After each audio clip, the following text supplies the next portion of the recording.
Hello प्यारे बच्चों, कैसे हो आप सब। आज सभी का स्वागत है पीडब्ल्यू पे। मैं आपका टीचर, आपका दोस्त, आपके फिजिक्स का, आपके नीट का हमसफर जगजोत सर आप लोगों के सामने फिर से हाजिर हूं एक बहुत ही इंटरेस्टिंग है, बहुत ही अमेजिंग सेशन लेके, जहां आज हम लोग डिस्कस करने वाले हैं rotational motion. This is lecture number 2 यकीन 5.0 और आप और मैं यहां दोनों पढ़ने वाले हैं आज मोमेंट ऑफ इनर्शिया के बारे में। हम लोगों ने लास्ट लेक्चर में भी मोमेंट ऑफ इनर्शिया ही किया था, अगर आप लोगों को याद हो। हमने काफी काफी जबरदस्त क्वेश्चंस हमने सॉल्व किए थे मोमेंट ऑफ इनर्शिया के। बेसिक चीजों पे हमने चर्चा की थी, बट मैंने आपको कहा था ये टॉपिक यहीं खत्म नहीं होता है, मोमेंट ऑफ इनर्शिया अभी चलेगा। देखो, नीट में ज्यादातर जो फोकस्ड है ना उन लोगों का, वो यहीं से क्वेश्चन देने का है। तो इस टॉपिक को हमें बहुत अच्छे से कवर करना है। हर वैरायटी के क्वेश्चंस मैं चाहता हूं आप लोगों को खुद करा दूं। जितनी भी पॉसिबल क्वेश्चंस है, जितने भी आप लोगों के क्वेश्चंस इसमें बन सकते हैं, जितने तरीके के, जितने वैरायटी के, मैं ज्यादा से ज्यादा क्वेश्चंस यही क्लास में कवर कराना चाहता हूं। सो मेरा यही मकसद है कि जब आप लोग ये टॉपिक खत्म कर लें, आपके पास जब प्रैक्टिस शीट आए तो आपको आधे से ज्यादा क्वेश्चंस देखे हुए लगे। आपको ऐसा लगे कि मोस्टली क्वेश्चंस आप पहले ही क्लासरूम में कर चुके हैं और आप लोगों की जस्ट प्रैक्टिस हो जाए। सो आज के इस लेक्चर में भी यही कुछ हम करने वाले हैं। आज हम लोग दो नई थ्योरम पढ़ेंगे, जिसको हम पैरेलल एक्सिस और परपेंडिकुलर एक्सिस थ्योरम कहते हैं, जो इस चैप्टर में मोमेंट ऑफ इनर्शिया निकालने के लिए बहुत ही जरूरी है। ये बहुत मददगार थ्योरम है। इन थ्योरम की मदद से हम लोग कॉम्प्लेक्स इक्वेशंस को, कॉम्प्लेक्स क्वेश्चंस को, जो थोड़े से देखने में कठिन है, जहां से इंटीग्रेशन बहुत कॉम्प्लिकेटेड हो सकता है, ऐसे इंटीग्रेशंस को हम बहुत ही सरलता से, बहुत इजीली सॉल्व कर सकते हैं। सो हम लोगों को क्या करना है, आज इन थ्योरम्स की अच्छी प्रैक्टिस करनी है। आज हम लोगों को अच्छे से प्रैक्टिस करके रखना है। ये पूरा चैप्टर यहाँ मोमेंट ऑफ इनर्शिया से ही मुझे लगता है, उम्मीद है कि इस साल क्वेश्चन आएगा। मतलब जो भी क्वेश्चन आएगा, जो मुझे उम्मीद है नीट में अब इस बार जो आप देने जाएंगे एग्जाम, वहां पे क्वेश्चन मोमेंट ऑफ इनर्शिया के आने के चांसेस काफी ज्यादा हैं बेटा। सो यस, डेफिनेटली अगर चांसेस ज्यादा हैं तो हमें प्रैक्टिस भी ज्यादा करनी चाहिए। तो ज्यादा प्रैक्टिस के साथ आज हम इस सेशन को स्टार्ट करते हैं। सो बिल्कुल आप लोग इसको बहुत ध्यान से देखना, आज के इस सेशन को, आज के इस लेक्चर को। आज काफी सवाल हम मोमेंट ऑफ इनर्शिया से रिलेटेड करने वाले हैं आज के इस लेक्चर में। ठीक है, स्टार्ट करता हूं आज का ये लेक्चर। सबसे पहले मैं अगर आपको बता दूं आज हम क्या करने वाले हैं, moment of inertia, parallel and perpendicular axis theorem, और थोड़ा सा कोशिश करेंगे टॉर्क को स्टार्ट करें। अगर टाइम मिलता है तो इंट्रोडक्शन करेंगे, अदरवाइज हम लोग मोमेंट ऑफ इनर्शिया के क्वेश्चन ज्यादा से ज्यादा प्रैक्टिस करेंगे।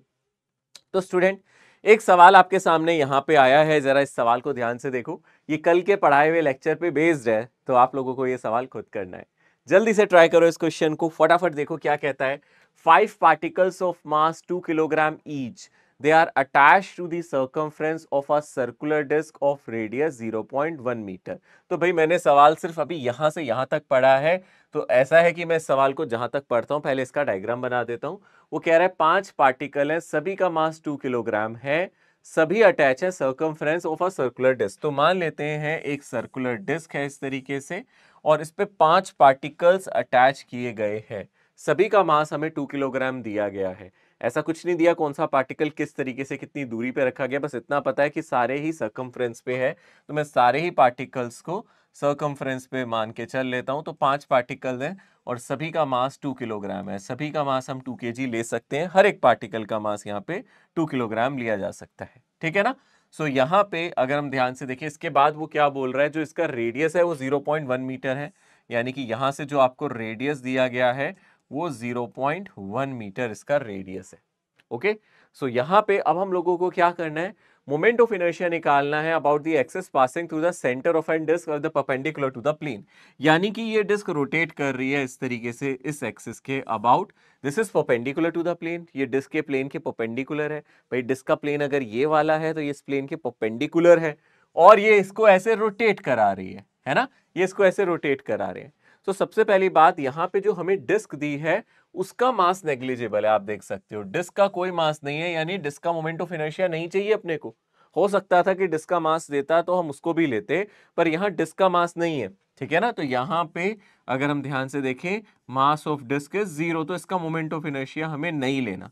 अगर होता डिस्क का मास तो हम डिस्क का मोमेंट ऑफ इनर्शिया mr² लेते और इन सारे मासेस का मोमेंट ऑफ इनर्शिया उसमें जोड़ देते, बट यहाँ डिस्क को नहीं लेना है। तो यानी कि यहाँ अगर मैं moment of inertia of system की बात करूं तो सभी मासेस का मोमेंट ऑफ इनर्शिया चाहिए।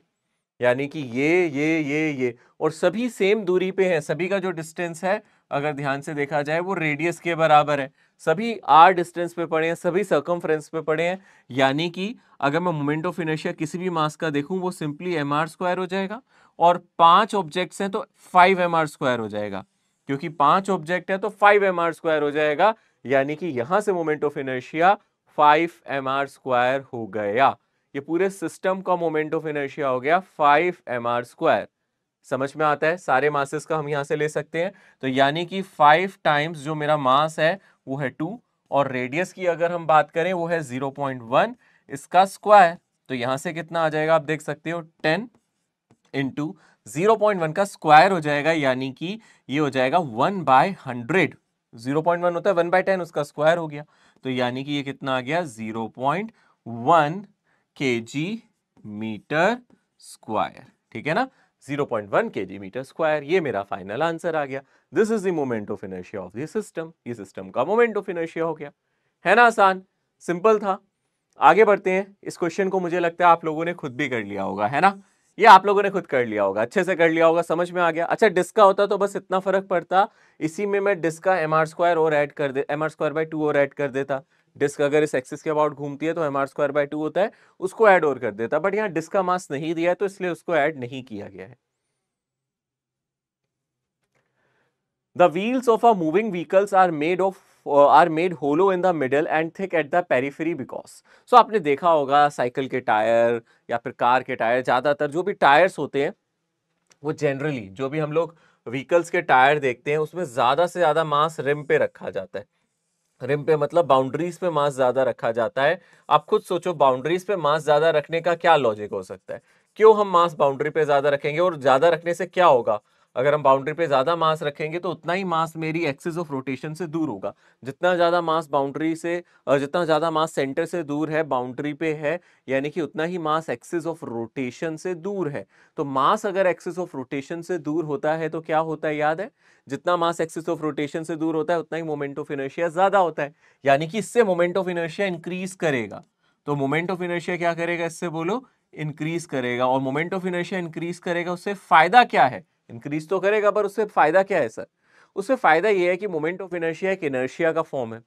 अगर कोई गाड़ी चल रही है और यहाँ पे उसका मोमेंट ऑफ इनर्शिया बहुत ज्यादा है, तो इसका इनर्शिया ज्यादा होने की वजह से ये काफी देर तक चलता रह सकता है, ये व्हील काफी देर तक रोटेट करता रह सकता है। यानी कि उसका इनर्शिया ज्यादा है, वो रुकने में टाइम लगाएगा। और हम चाहते हैं कई बार ऐसा ना हो कि भैया आपने हल्का सा रेस कम किया, आपने थोड़ा सा स्पीड डाउन किया, बहुत जल्दी रुक जाए, ऐसा हम नहीं चाहते। हम चाहते हैं वो थोड़ा सा इनर्शिया की वजह से कंटिन्यू करे, ताकि गाड़ी कम फ्यूल में ज्यादा से ज्यादा चले, या कम एनर्जी खर्च करने पे ज्यादा से ज्यादा आगे तक चल सके। हम चाहते हैं इसका इनर्शिया ज्यादा हो। इनर्शिया ऑफ मोशन के कारण वो गाड़ी काफी दूर तक जा सकती है फिर। यानी कि आप समझ सकते हैं यहाँ पे ज्यादा मोमेंट ऑफ इनर्शिया चाहिए, इसीलिए हमने जो रिम है उसकी बाउंड्रीज पे मास रखा हुआ है। बेसिकली हमने जो इसकी रिम्स है उस पे मास रखा हुआ है। तो डेफिनेटली इसका आंसर क्या आ जाएगा, it increases moments of inertia of tyre. इससे टायर का मोमेंट ऑफ इनर्शिया क्या हो जाता है, बढ़ जाता है। तो ज्यादा से ज्यादा मास बाउंड्रीज पे होता है। ओके, सो अब हम लोग शुरू करने वाले हैं वो थ्योरम जो मैंने आप लोगों से लास्ट क्लास में कहा था हम डिस्कस करेंगे। यहां पे थ्योरम का नाम है perpendicular axis theorem. So perpendicular axis theorem का जैसे ही नाम आपके सामने आए आप समझ जाना है ये थ्योरम तभी एप्लीकेबल है जब एक्सिस परपेंडिकुलर होंगी। अच्छा, पहले ये समझ लेते हैं इस थ्योरम को लिखने से पहले, जो भी ऊपर लिखा हुआ है इसको लिखने से पहले ये समझ लेते हैं ये थ्योरम किन ऑब्जेक्ट्स के लिए एप्लीकेबल है। सबसे पहले किन ऑब्जेक्ट्स के लिए एप्लीकेबल है आप याद रखना, they are applicable, they are applicable. Applicable का मतलब है ये थ्योरम कहां लगाई जा सकती है। They are applicable for plane objects only, ठीक है ना, for planar objects, planar objects only. क्या मतलब होता है प्लेनर ऑब्जेक्ट्स का सर, जरा बताओ हमें। चलो, प्लेनर ऑब्जेक्ट्स का मतलब क्या है, जैसे कि अगर आप ध्यान से देखोगे शीट को देख लो, आप इसको प्लेनर ऑब्जेक्ट कह सकते हो। This is a planar object, ठीक है ना। अगर मैं इसको ऐसे मोड़ दूं तो अब ये प्लेनर ऑब्जेक्ट नहीं है, अब ये प्लेनर ऑब्जेक्ट नहीं है। प्लेनर कब होगा, जब ये एक प्लेन में लाई करेगा, इसका प्लेन फिक्स है, ठीक है ना। अभी भी प्लेनर है, अभी भी प्लेनर है, ये एक प्लेन में लाई कर रहा है, तो ये प्लेनर ऑब्जेक्ट होता है। अगर कर्व कर दूंगा, मोड़ दूंगा, जैसे ये बॉटल है, ये प्लेनर है क्या? नहीं है। क्या मैं प्लेनर ऑब्जेक्ट हूं? नहीं है। है ना। हम सब क्या है, 3 डायमेंशनल ऑब्जेक्ट है। प्लेनर का मतलब है 2 डायमेंशनल ऑब्जेक्ट जो एक प्लेन में लाई करे। तो 2D ऑब्जेक्ट्स के लिए ये एप्लीकेबल होता है।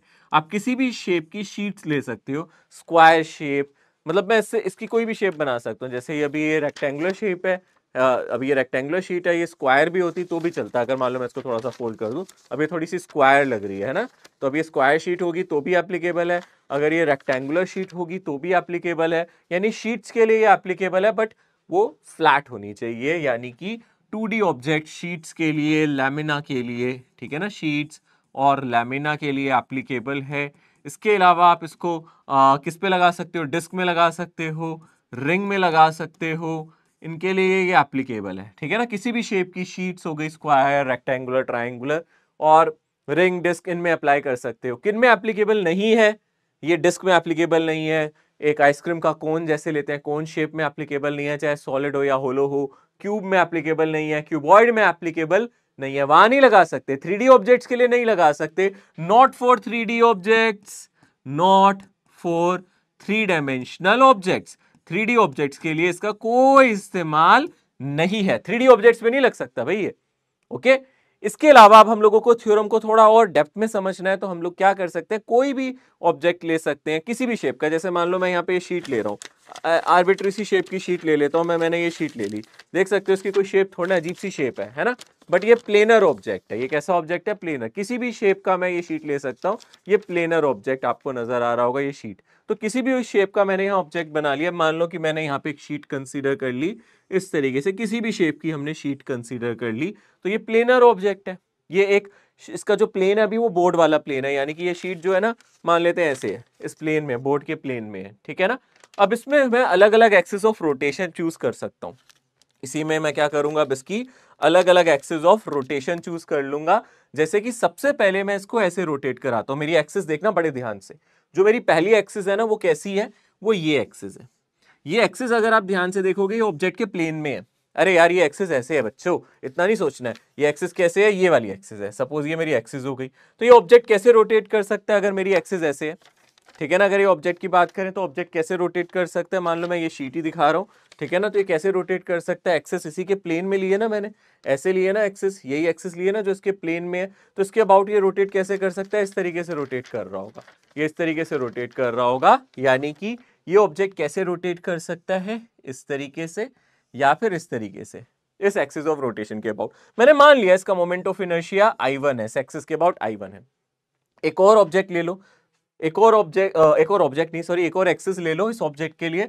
मान लो मैंने एक्सिस ये ले ली और इस एक्सिस के अबाउट इसको या तो ऐसे या फिर ऐसे, या क्लॉक या एंटी क्लॉकवाइज इसको रोटेट कर दिया। इस एक्सिस के अबाउट मोमेंट ऑफ इनर्शिया मैंने मान लिया I2। आप देख सकते हो I2 जो एक्सिस है वो ये वाली एक्सिस है, I2 ये वाली एक्सिस है ना। इसके अबाउट ये ऑब्जेक्ट ऐसे घूम रहा होगा या फिर ऐसे घूम रहा होगा, समझ रहे हो। ठीक है ना, इसके अबाउट ऑब्जेक्ट ऐसे घूम रहा होगा या ऐसे, यानी कि पहले जो मैंने ऑब्जेक्ट घुमाया था वो ऐसे घुमाया था इस तरीके से। अब मैं ऑब्जेक्ट को ऐसे ऐसे ऐसे ऐसे घुमा रहा हूँ, ऑब्जेक्ट को मैं ऐसे ऐसे ऐसे ऐसे घुमा रहा हूँ, या ऐसे ऐसे ऐसे घुमा रहा हूँ एक्सिस के अबाउट। ठीक है ना, तो आप शीट भी ले सकते हो, आप इसको इस शीट से भी समझ सकते हो। मान लो ऑब्जेक्ट अगर इस शेप का होता तो पहले मैंने उसको ऐसे घुमाया था और फिर बाद में मैंने उसको इस तरीके से घुमाया है। तो दोनों एक्सिस इस टाइम ऑब्जेक्ट के प्लेन में है।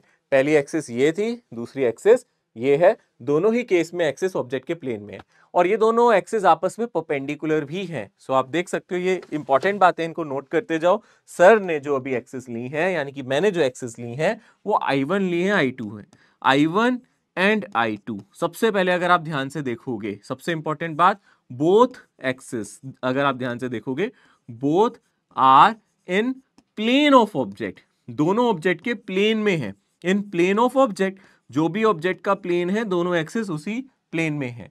सेकेंड चीज आप देख सकते हो, I1 and I2 axis they are perpendicular to each other, ये दोनों एक्सिस एक दूसरे के परपेंडिकुलर है। देख सकते हो ये दोनों एक्सिस एक दूसरे के क्या हैं, परपेंडिकुलर हैं। They are perpendicular to each other. ठीक है ना, दिख सकता है आपको यहां से, ये दोनों एक्सिस एक दूसरे के क्या है, परपेंडिकुलर है। अब ऐसे में तीसरी एक्सिस आपको चूज करनी है जो इन दोनों के परपेंडिकुलर हो और इनके इंटरसेक्शन पॉइंट से पास करे, यानी कि ये वाली एक्सिस। अब ये जो एक्सिस है ना बेटा, ये थोड़ी सी आप लोगों को विजुलाइज करनी पड़ेगी, वो ऐसे। अब मुझे ड्रॉ करना है आउट ऑफ द पेज, में ड्रॉ तो नहीं कर सकता क्योंकि ये 2D बोर्ड है, 2 डायमेंशनल ऑब्जेक्ट है। 2D बोर्ड में मैं 3D कैसे ड्रॉ करूंगा? तो मैं आपको दिखा सकता हूं, ये पहली वाली एक्सिस ऐसे थी, दूसरी वाली एक्सिस ऐसे है, और तीसरी वाली एक्सिस इन दोनों के इंटरसेक्शन पॉइंट से पास कर रही है और आपकी तरफ आउट ऑफ द बोर्ड है। पहली ऐसी, दूसरी ऐसी, तीसरी एक्सिस इन दोनों के परपेंडिकुलर। ये जो तीसरी एक्सिस है, ये ग्रीन कलर से जो मैं दिखा रहा हूं, ये आउट ऑफ द बोर्ड है, यानी कि आप देख सकते हो आउट ऑफ द पेज या इनटू द पेज एक्सिस है। इसके अबाउट ये ऑब्जेक्ट कैसे घूम सकता है, क्लॉक या एंटी क्लॉक देख सकता है। यानी कि अगर आपने पहला रोटेशन कौन सा माना था, पहला रोटेशन ये माना था, दूसरा रोटेशन ये माना था, तो तीसरा रोटेशन ये है। अब ये ऐसे ऐसे ऐसे या फिर ऐसे ऐसे ऐसे रोटेट कर रहा होगा, तीसरी एक्सिस ऐसे जा रही है, आउट ऑफ द पेज जा रही है, तो ये ऐसे रोटेट कर सकता है, ऐसे रोटेट कर सकता है। ठीक है, तो i3 के बारे में अगर हमें जानना है तो i3 एक्सिस बहुत इजीली समझ में आ रही है। i3 जो एक्सिस है ये क्या हो रही है, पासिस फ्रॉम, ये कहां से पास कर रही है, पासिस फ्रॉम इंटरसेक्शन ऑफ, कहां से पास कर रही है, intersection of i1 and i2 and is perpendicular, ये किसके परपेंडिकुलर है? अगर हम ध्यान से देखें, ये परपेंडिकुलर है, perpendicular to plane of object, plane of object as well as i1 and i2। मतलब वो i1 के भी परपेंडिकुलर है, i2 के भी परपेंडिकुलर है। अरे वो तो ऑब्जेक्ट के प्लेन के ही परपेंडिकुलर है। i1 i2 भी आपस में परपेंडिकुलर थे, तीनों ही एक्सिस एक दूसरे के परपेंडिकुलर है, बट i1 i2 में एक चीज कॉमन है कि ये दोनों ऑब्जेक्ट के प्लेन में थे, और i3 एक्सिस प्लेन के भी परपेंडिकुलर है। ठीक है, ऐसे में इतनी सारी कंडीशंस करने के बाद हम लोग लिख सकते हैं थ्योरम को, i3 is i1 plus i2। ये अब हम लिख सकते हैं, i3 is i1 plus i2। i1 i2 object के प्लेन में है, i3 ऑब्जेक्ट के प्लेन के परपेंडिकुलर है। ये थ्योरम है परपेंडिकुलर एक्सिस थ्योरम। और देखो ऊपर ये लिखा है, ये जो मैंने वर्ड्स में लिखा है वो ये लिखा है। मैं आपको पढ़ के अब सुनाता हूं, पहले मैंने आपको पूरी थ्योरम समझाई ना, अब मैं इसको पढ़ के बताता हूं। It states that the moment of inertia of a planar object lamina about an axis perpendicular to its plane, यानी कि यहां इसकी बात कर रहा है, किसकी बात कर रहा है, i3 की बात कर रहा है।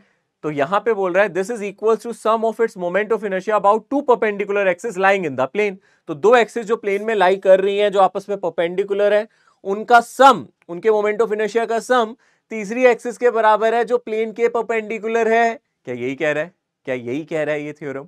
हाँ यही कह रहा है। इस थ्योरम को अगर आप ध्यान से देखोगे, ये थ्योरम यही कह रही है। ओके, क्लियर है ना? इस थ्योरम से बिल्कुल वाकिफ हो गए हो ना, अच्छे से समझ में आ गया ना, बहुत इजी है सर, ठीक है ना, इजी थ्योरम है ना। अब इसको थोड़ा असरदार बनाते हैं, इसके क्वेश्चन सॉल्व करते हैं, थोड़ी और इफेक्टिव बन जाएगी और असरदार बन जाएगी। जैसे कि अगर आप इस थ्योरम को आप अप्लाई करना चाहते हो तो हम कैसे अप्लाई कर सकते हैं। फॉर एग्जाम्पल यहाँ पे आपको नजर आ रहा होगा, यहाँ पे मैंने एक क्या ले रखा है, डिस्क ले रखा है। फॉर एग्जाम्पल मैंने यहाँ क्या ले रखा है, एक डिस्क ले रखा है, ठीक है ना। अब इस डिस्क को आप कैसे रोटेट कर सकते हो, अगर आप ध्यान से देखोगे, आई जेड ये जो आपको एक्सिस नजर आ रही है, ये हम जानते हैं। इस एक्सिस को क्या बोलोगे, जो आई जेड एक्सिस है, this axis is perpendicular to plane of disc. इसको हम क्या बोलेंगे, ये किसके परपेंडिकुलर है, plane of disc, and passes centre of disc, disc के सेंटर से पास कर रही है। क्या ये मोमेंट ऑफ इनर्शिया आप जानते नहीं हो? जानते हो, आप आई जेड को ऑलरेडी जानते हो, आप लोगों ने पढ़ा आई जेड की वैल्यू कितनी होती है। अगर डिस्क का मास m है, डिस्क का रेडियस मैं ले लेता हूं, इसका रेडियस r है, तो हम लोग जानते हैं ये होता है mr²/2। बट अब मेरा जो इंटरेस्ट है इस एक्सिस में नहीं है, मेरा इंटरेस्ट है इसको अलग तरीके से रोटेट कराने का। अगर आप इसको डिस्क समझ लो, थोड़ी वैसे ये रिंग है, डिस्क समझ लो, तो मुझे इस तरीके का पता है, मुझे पता है ये जब ऐसे ऐसे घूमती है तो क्या होता है ना। मुझे पता है जब ये ऐसे ऐसे अपनी एक्सिस के अबाउट घूमती है, एक्सिस ऑफ रोटेशन इसके बीच में से, मिड में से पास करती है। अगर एक्सिस ऑफ रोटेशन इसके बीच में से पास करती है, ये ऐसे घूमती है, तो mr²/2 होता है। रिंग में नहीं, डिस्क की बात कर रहा हूं मैं, रिंग में तो mr² होता है। अब हम चाहते हैं इसको ऐसे घुमाना, यानी कि जो एक्सिस है वो कहां से पास करे सॉरी, जो एक्सिस है वो कहाँ से पास करे, इसके डायामीटर से। तो इसको हम कैसे घुमाना चाहते हैं, इस तरीके से, या फिर ये वाली एक्सिस ले सकते हैं, ये भी डायमीटर से पास कर रही है, तो या तो मैं इसको इस तरीके से घुमाऊं, इस तरीके का रोटेशन दूं, या फिर इसको किस तरीके का रोटेशन दूं, इस तरीके का रोटेशन दूं। मैं इन तरीके के रोटेशंस पे चर्चा करना चाहता हूं। तो ऐसे केस में मुझे पता है यहाँ पे इसको हमने IZ कहा हुआ है, यानी कि IZ I3 के बराबर है, जो हम I3 कहते थे, ये वही है, IZ ही I3 है। तो यहाँ पे IX का मतलब, IY का मतलब क्या है, यहाँ ऑब्जेक्ट XY प्लेन में। डेफिनेटली ये जो डिस्क ली है इन्होंने कौन से प्लेन में ले रखी है, डिस्क इन्होंने कौन से प्लेन में ले रखी है, ये जो डिस्क इन्होंने कंसीडर की है वो XY प्लेन में कंसीडर की है, ठीक है ना। तो इसका मतलब I1 I2 यहाँ पे X और Y हम ले सकते हैं, यानी कि इसको हम I1 के जैसा मान सकते हैं, IX का मतलब I1 कह सकते हैं। तो यानी कि इस केस में ये ऐसे घूमेगा अबाउट द डायमीटर। ये एक्सिस क्या है, एक्सिस पासेस थ्रू डायमीटर, है ना, एक्सिस पासेस थ्रू डायमीटर या फिर पैरेलल टू डायमीटर, ठीक है। पैरेलल नहीं लिखना चाहिए, हमें यही लिखना चाहिए axis that passing through the diameter, या फिर जो सेंटर से पास कर रही है और ऑब्जेक्ट के प्लेन में है। और IY भी ऐसी है, IY को हम I2 कह सकते हैं, ये भी सेम है, ठीक है ना, मतलब इसको मैं I2 कह रहा हूं, ये भी सेम है, ये भी क्या है, ऑब्जेक्ट के प्लेन में ही है। ये भी कहां से पास कर रही है, थ्रू डायमीटर। ये एक्सिस भी कहां से पास कर रही है, थ्रू डायमीटर। देखा जाए ये दोनों एक्सिस एक जैसी हैं और दोनों से सेम आंसर आएगा। I1 और I2 बिल्कुल सेम है भाई। देखो मैं इसको अगर रोटेट करा रहा हूं, डिस्क को या रिंग को रोटेट करा रहा हूं, मैं इस तरीके से रोटेट कराऊं या फिर इसको इस तरीके से रोटेट कराऊं, कोई फर्क नहीं है। दोनों से जो मेरा आंसर आना चाहिए वो कैसा आना चाहिए, सेम आना चाहिए। दोनों ही केस में कोई फर्क नहीं है। यानी कि अगर मैं आपको रिंग दिखाऊं, मैं कहूं मैं इसको ऐसे रोटेट कर रहा हूं, तो उतना ही मोमेंट ऑफ इनर्शिया आएगा जितना ऐसे रोटेट करने पे आएगा, क्योंकि दोनों एक्सिस बाय सिमेट्री एक जैसी है, ठीक है ना। ऐसे में भी आधा मास ऊपर है आधा नीचे, अगर मैं ऐसे करूंगा तो भी सेम ही चीज है। तो यहां से तो आपको पता है I1 I2 दोनों ऑब्जेक्ट के प्लेन में है और दोनों से सेम आंसर आएगा। और I3 जिसको IZ को मैं I3 कह रहा हूं, ये मेरी कैसी है, इसके परपेंडिकुलर है। तो थ्योरम के अकॉर्डिंग जैसे I3 I1 प्लस I2 होता है, सॉरी, यहां से मैं लिख सकता हूं IZ IX प्लस IY के बराबर। और IZ मैं जानता हूं mr²/2 है, ये मुझे पता है mr²/2 है। और IX और IY बराबर होंगे बाय सिमेट्री, है ना, बिल्कुल सिमेट्रिकल है। बाय सिमेट्री हम कह सकते हैं, यहां से कोई फर्क नहीं है IX और IY में, हम सिंपली कह सकते हैं IX और IY क्या है, बराबर है। तो मैं यहां से इसको क्या लिख सकता हूं, 2 टाइम्स IX। तो यहां से IX की वैल्यू कितनी आ जाएगी, mr²/4। यही मेरा क्या आ जाएगा, IY। यानी कि अबाउट द डायमीटर जब हम इसको रोटेट करेंगे तो आंसर कितना आ जाएगा, mr²/4। तो अबाउट द डायमीटर जब करेंगे तो उसका आधा हो जाएगा, यानी कि mr² यहां पे क्या हो जाएगा, 4 आंसर हो जाएगा। क्लियर है, ये समझ में आ गया होगा अच्छी तरीके से। तो अभी मैंने यहाँ पे डिस्क ली है, अगर इसी तरीके से मैं रिंग ले लेता, डिस्क की जगह अगर मैं रिंग ले लेता इंस्टेड ऑफ डिस्क, तो भी आप कर सकते थे। तो आप रिंग में लगा सकते थे। तो रिंग में भी अगर मैं इसका मास m ले लेता हूं और रेडियस r ले लेता हूं, तो उस केस में आप जानते हो यहाँ पे जो आपका I3 है वो mr² हो जाएगा, है ना। अगर मैंने मान लिया ये रिंग मेरी अगेन XY प्लेन में, तो इसको IZ भी कह सकता हूं। और ये मेरा, अगर आप ध्यान से देखोगे, इस एक्सिस की बात करूंगा तो मैं इसको I1 कह सकता हूं, और इस वाली एक्सिस को क्या कह सकता हूं मैं, I2, ठीक है ना। इस एक्सिस को मैं क्या कह सकता हूं, I2। और I1 I2 परपेंडिकुलर है, यहां से I1 is equals to I2 कितना आ जाएगा, mr²/2 आ जाएगा, ठीक है ना। कैसे आया ये, वही सेम चीज, I3 किसके इक्वल था, I1 प्लस I2 के इक्वल, और I3 किसके इक्वल हो गया, 2 टाइम्स I1 के इक्वल। तो यहां से जो मेरा I1 हो गया वो I3/2 हो गया। तो I3 मुझे पता है mr² है, तो यहां से इसको निकाल सकते हैं, ठीक है ना। तो जैसे हमने डिस्क के लिए किया था, सेम चीज, सेम कॉन्सेप्ट हम रिंग में ही अप्लाई कर सकते हैं, तो ये आ जाएगा। ओके, तो थ्योरम ऑफ परपेंडिकुलर एक्सिस कहां कहां लगा सकते हैं, कहां कहां नहीं, मैंने कहा था ये थोड़ा सा हमें ध्यान रखना है, सबसे इंपॉर्टेंट है।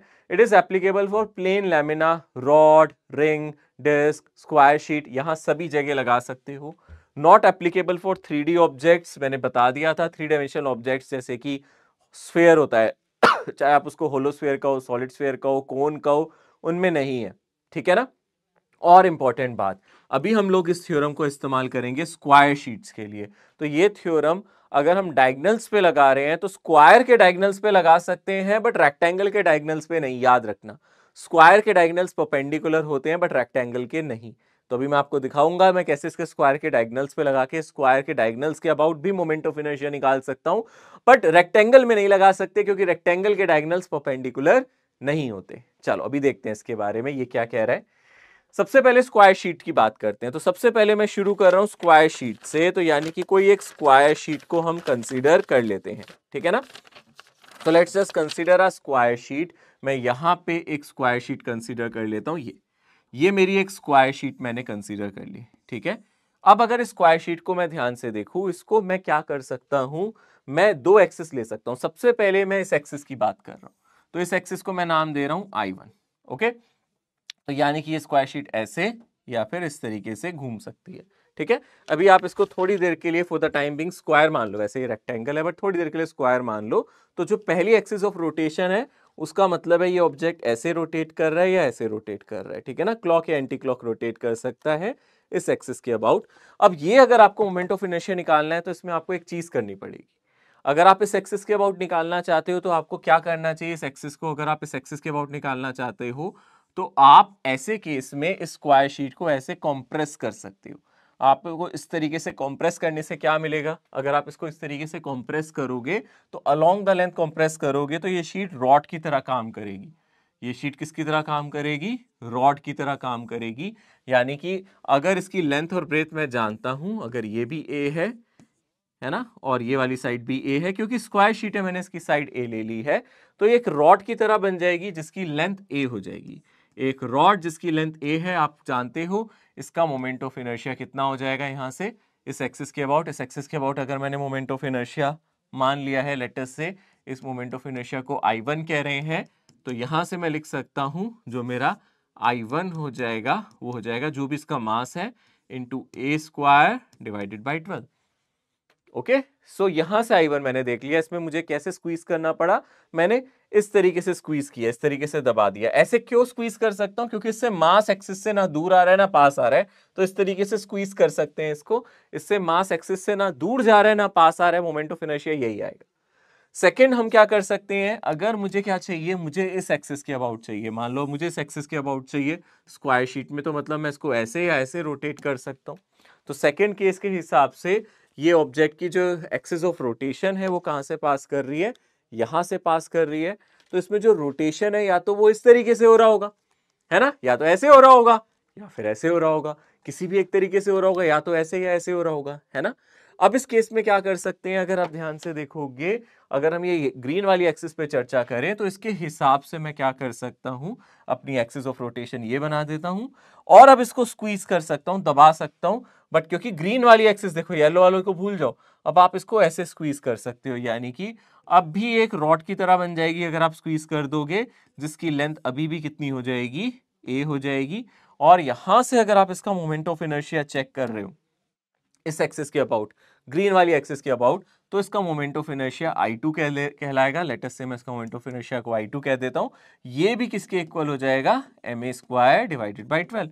एक रॉड जिसके सेंटर ऑफ मास से मोमेंट ऑफ इनर्शिया निकालते हो तो यही होता है ना, ठीक है ना। तो आपको समझ में आ गया I1 और I2 हमारा कितना आ गया, ma स्क्वायर बाई 12। I1 की जो वैल्यू आई है, अगर हम ध्यान से देखें, I1 की जो वैल्यू आई है वो भी ma स्क्वायर बाई 12 आई है। अब ये दोनों एक्सिस कहाँ हैं, ये दोनों एक्सिस आपस में परपेंडिकुलर हैं। पहली बात, अगर आप इन दोनों एक्सिस को देखते हो तो ये एक दूसरे के परपेंडिकुलर हैं, दोनों ही एक्सिस एक दूसरे के परपेंडिकुलर हैं। Both axis are in plane of object, ठीक है ना। I1 एंड I2 अगर हम ध्यान से देखें, ये दोनों ही एक दूसरे के परपेंडिकुलर हैं। I1 is perpendicular to I2, है ना, ये दोनों एक दूसरे के परपेंडिकुलर हैं but in plane of object है, दोनों ही ऑब्जेक्ट के प्लेन में, इन प्लेन ऑफ शीट। तो ये शीट के प्लेन में है, तो यानी कि यहाँ पे हम परपेंडिकुलर एक्सिस थ्योरम लगा सकते हैं। अगर आपको यहाँ से I3 निकालना है, यानी कि थर्ड एक्सिस के अबाउट अगर आपको यहाँ पे कैलकुलेशन करनी है, आपको यहाँ पे I3 कैलकुलेट करना है, इस एक्सिस के अबाउट कैलकुलेशन करनी है, ये वाली एक्सिस, ठीक है ना। अगर आप ध्यान से देखो, इस एक्सिस की अबाउट बात कर रहे हो, इसी एक्सिस को आप I3 कह रहे हो, ऐसे घुमा सकते हो या ऐसे घुमा सकते हो, यानी कि थर्ड एक्सिस आपकी ये हो जाएगी, थर्ड एक्सिस ये हो जाएगी जो इसके प्लेन के परपेंडिकुलर होगी। This is the third axis. तो आप या तो इसको ऐसे घुमा सकते हो या ऐसे घुमा सकते हो।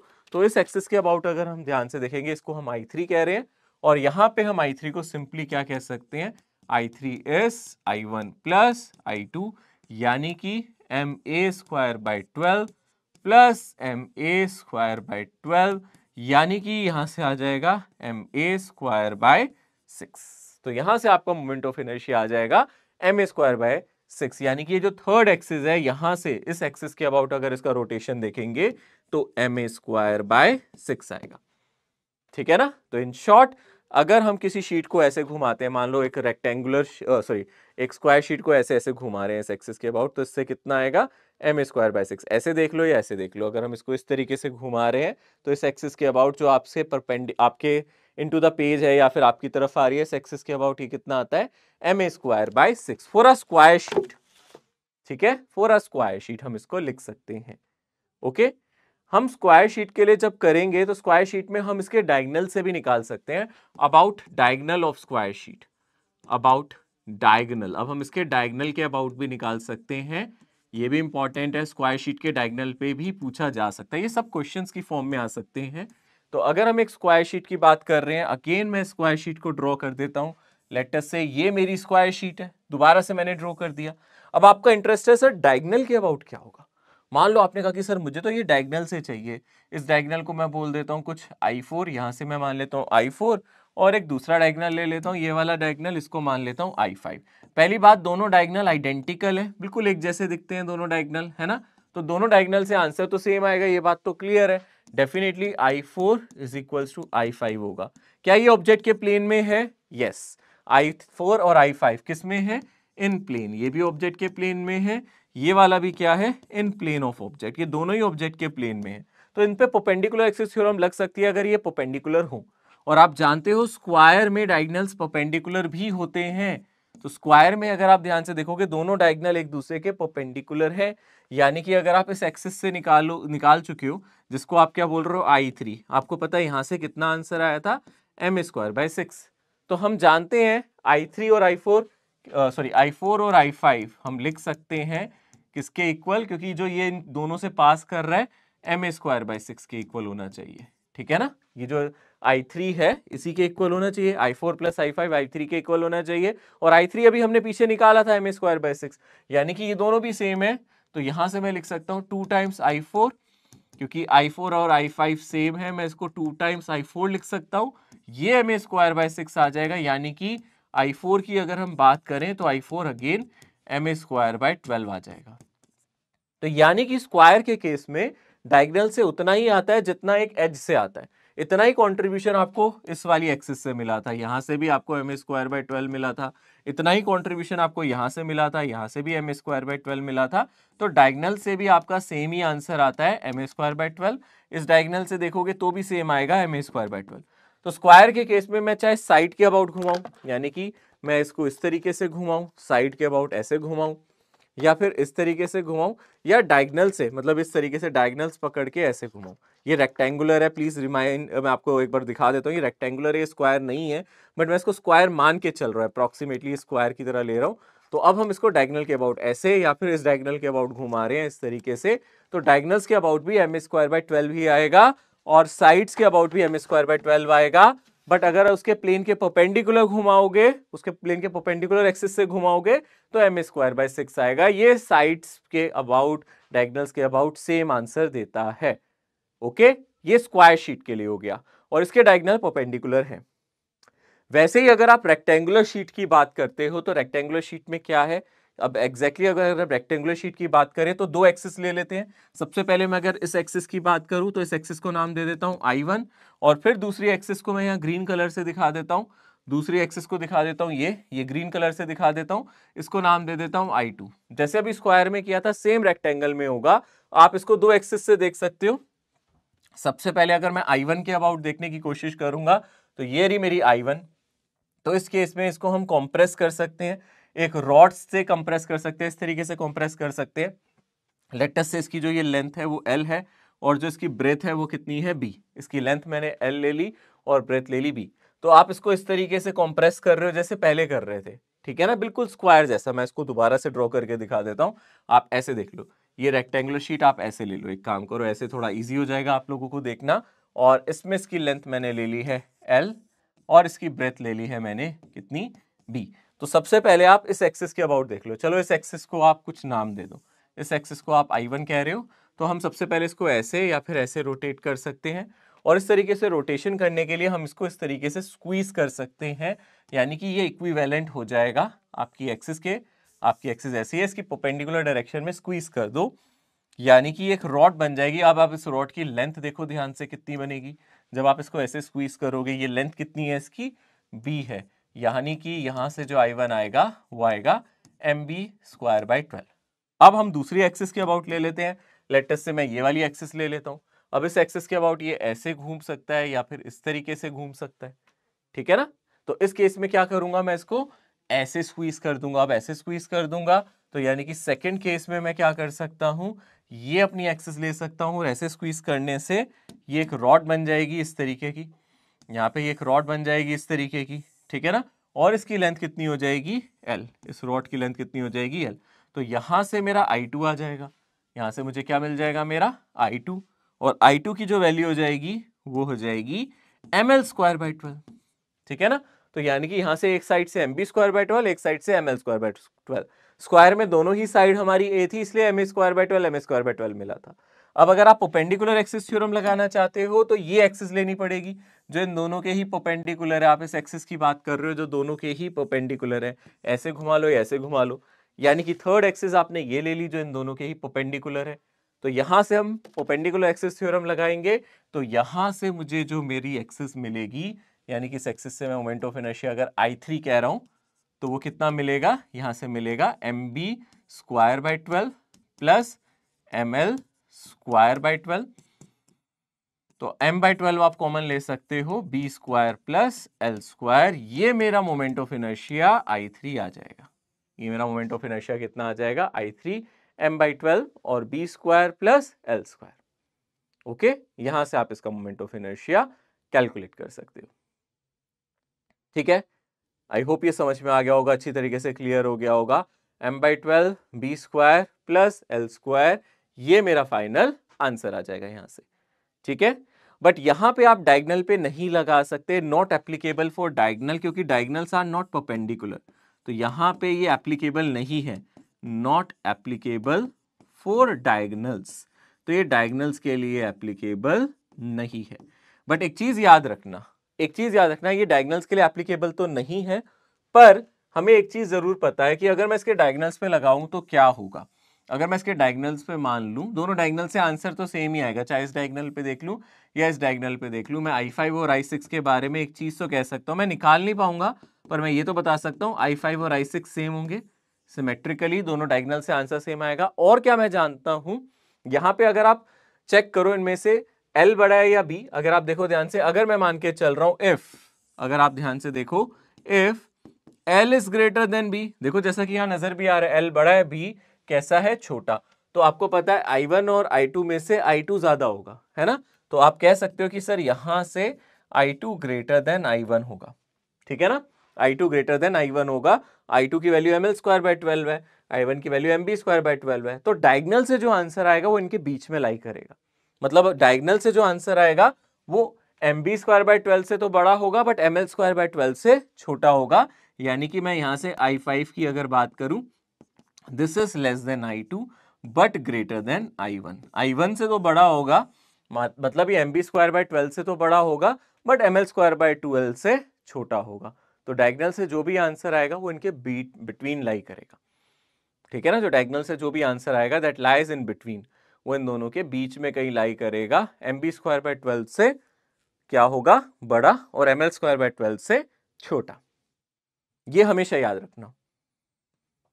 Okay, now the next theorem is parallel axis theorem. जो अगली थ्योरम है, इंपॉर्टेंट थ्योरम है, ये होती है पैरेलल एक्सिस थ्योरम। तो हमें इसको थोड़ा ध्यान से देखना है। पैरेलल एक्सिस थ्योरम क्या है, इस पे थोड़ी सी चर्चा करते हैं। पैरेलल एक्सिस थ्योरम, तो पैरेलल एक्सिस थ्योरम, इसमें ऐसी कंडीशन नहीं है जैसे कि परपेंडिकुलर एक्सिस में थी। परपेंडिकुलर एक्सिस थ्योरम कैसे ऑब्जेक्ट्स के लिए लगती थी, 2D या 3D, सोचो कैसे ऑब्जेक्ट्स के लिए लगती थी। सर सिर्फ 2 डायमेंशनल ऑब्जेक्ट, 3D ऑब्जेक्ट के लिए एप्लीकेबल थी ही नहीं, है ना। बट परपेंडिकुलर एक्सिस थ्योरम की अगर हम बात करें, वो 2D के लिए, उनके लिए नहीं थी, है ना। Perpendicular axis theorem 2D objects के लिए थी, 3D के लिए नहीं थी। बट पैरेलल एक्सिस थ्योरम हर एक ऑब्जेक्ट के लिए एप्लीकेबल है। तो parallel axis theorem is applicable for both 2D and 3D object, perpendicular axis theorem is applicable only for 2D objects. But यहाँ पे क्या कंडीशन है, यहाँ पे पैरेलल एक्सिस थ्योरम के लिए जब भी आप पैरेलल एक्सिस थ्योरम की बात करोगे आपको एक एक्सिस जरूर चाहिए होगी जो सेंटर ऑफ मास से पास करे। यानी कि अगर आप कोई एक ऑब्जेक्ट ले लो, ठीक है ना, आप कोई भी ऑब्जेक्ट ले लो किसी भी शेप का, 2D भी हो सकता है 3D भी हो सकता है, इस ऑब्जेक्ट का कहीं ना कहीं सेंटर ऑफ मास जरूर होगा, इस ऑब्जेक्ट का कहीं ना कहीं सेंटर ऑफ मास होगा। मैंने मान लिया यहां सेंटर ऑफ मास है। अब कोई एक्सिस ले लो जो इसके सेंटर ऑफ मास से पास कर रही है, मैंने कहा ये ले ली, तो इसको मैं आईसीएम कह रहा हूं। क्या एक ही एक्सिस है जो सेंटर ऑफ मास से पास कर सकती है? नहीं, हजारों एक्सिस, लाखों, जितनी चाहो इनफाइनाइट नंबर ऑफ एक्सिस है जो सेंटर ऑफ मास से पास कर सकती है। हम किसी भी एक एक्सिस की बात कर रहे हैं, मान लो ये, तो अगर हम ऐसे ले रहे हैं इसका मतलब ऑब्जेक्ट या तो ऐसे घूम रहा होगा इस एक्सिस के अबाउट या ऐसे घूम रहा होगा, है ना, या तो ऑब्जेक्ट इस तरीके से घूम रहा होगा या इस तरीके से घूम रहा होगा, है ना, ऐसे घूम रहा होगा या ऐसे घूम रहा होगा, बट इस एक्सिस के अबाउट रोटेशन कंसीडर किया है, इसको मैंने आईसीएम बोला है। तो आईसीएम का मतलब है यहां पे इसका कहीं सेंटर ऑफ मास है, यहां पे मेरा कहीं ना कहीं सेंटर ऑफ मास है, तो आईसीएम का मतलब है axis, any axis passes through, any axis passing through, तो यहां से हमें एक एक्सिस जरूर चाहिए जो सेंटर ऑफ मास से पास कर रही हो, तो any axis passing through COM यानी कि सेंटर ऑफ मास। तो अब ये थ्योरम कहती है अगर आपको यहां से मोमेंट ऑफ इनर्शिया पता है तो आप किसी भी एक्सिस से बता सकते हो, पर वो एक्सिस इसके पैरेलल होनी चाहिए। मान लो आपने एक और एक्सिस कंसीडर की, वो इसके पैरेलल है, एक और एक्सिस बना देता हूं, मान लो आपने ये कंसीडर करी, ये भी इसके पैरेलल है, एक और एक्सिस दिखा सकता हूं, मान लो आपने ये एक्सिस कंसीडर की, ये इसके पैरेलल है, देख सकते हो आप, तीसरी एक्सिस भी इसके बिल्कुल पैरेलल बनाई है। तो ये तीनों एक्सिस इसके पैरेलल है और आपका मन है मुझे यहां से यहां से यहां से मोमेंट ऑफ इनर्शिया चाहिए।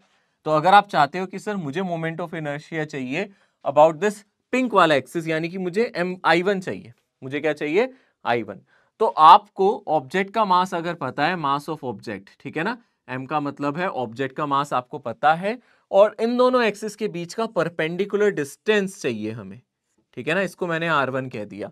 R1 क्या है अगर हम ध्यान से देखेंगे, this is perpendicular distance, this is perpendicular distance of ICM from I1। ICM और I1 के बीच का ये कैसा डिस्टेंस है, अगर आप ध्यान से देखोगे परपेंडिकुलर डिस्टेंस है, इन दोनों एक्सिस के बीच का ये कैसा डिस्टेंस है, परपेंडिकुलर डिस्टेंस है, यानी कि शॉर्टेस्ट डिस्टेंस है। This is a perpendicular distance of ICM from I1, ये हमने R1 बोला है, और M क्या है, इस ऑब्जेक्ट का क्या है, मास है। सो ऐसे केस में हम लोग क्या कह सकते हैं, थ्योरम कहती है I1 को हम लिख सकते हैं ICM प्लस क्या, ICM plus mass of object into उनके बीच का परपेंडिकुलर डिस्टेंस, उसका स्क्वायर, ठीक है ना, यानी कि m का मतलब है मास ऑफ ऑब्जेक्ट, m का मतलब है मास ऑफ ऑब्जेक्ट, और R1 का मतलब था डिस्टेंस बिटवीन एक्सिस, डिस्टेंस, इसको हम परपेंडिकुलर डिस्टेंस भी कह सकते हैं, distance between, this is the perpendicular distance between axis, ये दोनों एक्सिस के बीच का परपेंडिकुलर डिस्टेंस है, ये थ्योरम कहती है। यानी कि आपको सर अगर मुझे ये ग्रीन वाली एक्सिस से चाहिए होता तो क्या करता, ग्रीन वाली एक्सिस से मान लेता हूं I2 है, उसमें मुझे इन दोनों एक्सिस के बीच का सेंटर ऑफ मास वाली का I2 से डिस्टेंस चाहिए, डिस्टेंस हमेशा सेंटर ऑफ मास वाली से ले रहा हूं, I1 I2 का नहीं ले रहा, ठीक है ना, सेंटर ऑफ मास वाली से ले रहा हूं। इसी एक्सिस को मैंने ICM बोला है, जो व्हाइट वाली एक्सिस है इससे ICM बोला है, तो यानी कि आप I2 को क्या लिख सकते हो, आप I2 को लिख सकते हो ICM प्लस MR2 स्क्वायर। ऐसे ही आपको कि सर मुझे ये तीसरी एक्सिस से पता करना है, मान लो ये वाली एक्सिस, मान लो इससे I3 है, तो आपको बस ये वाला डिस्टेंस चाहिए, इस डिस्टेंस को मैंने क्या बोल दिया, R3, यानी कि यहां से मैं I3 को भी क्या लिख सकता हूं, यहां से लिख सकता हूं ICM प्लस MR3 का स्क्वायर। ओके, सो यही थ्योरम है, थ्योरम यही कहती है। पर आप कहो कि सर और किसी एक्सिस से नहीं बता सकते, इस थ्योरम से आप सिर्फ उन्हीं एक्सिस का आंसर बता सकते हो जो एक्सिस आपकी गिवन ICM के पैरेलल है। आपको सर इस एक्सिस से बता सकते हैं क्या ये एक्सिस ICM के पैरेलल है, नहीं, तो आप इससे नहीं बता सकते, इस थ्योरम को यूज करके तो नहीं बता सकते।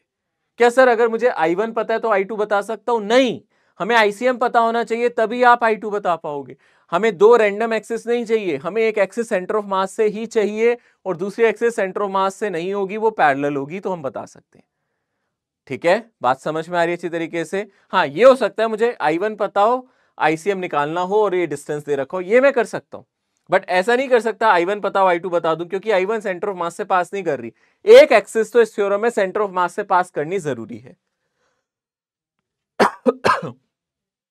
ठीक है, ओके, क्लियर, समझ में आ गया होगा अच्छी तरीके से। आई थिंक ये बहुत इंपॉर्टेंट, बहुत क्रूशियल थ्योरम है।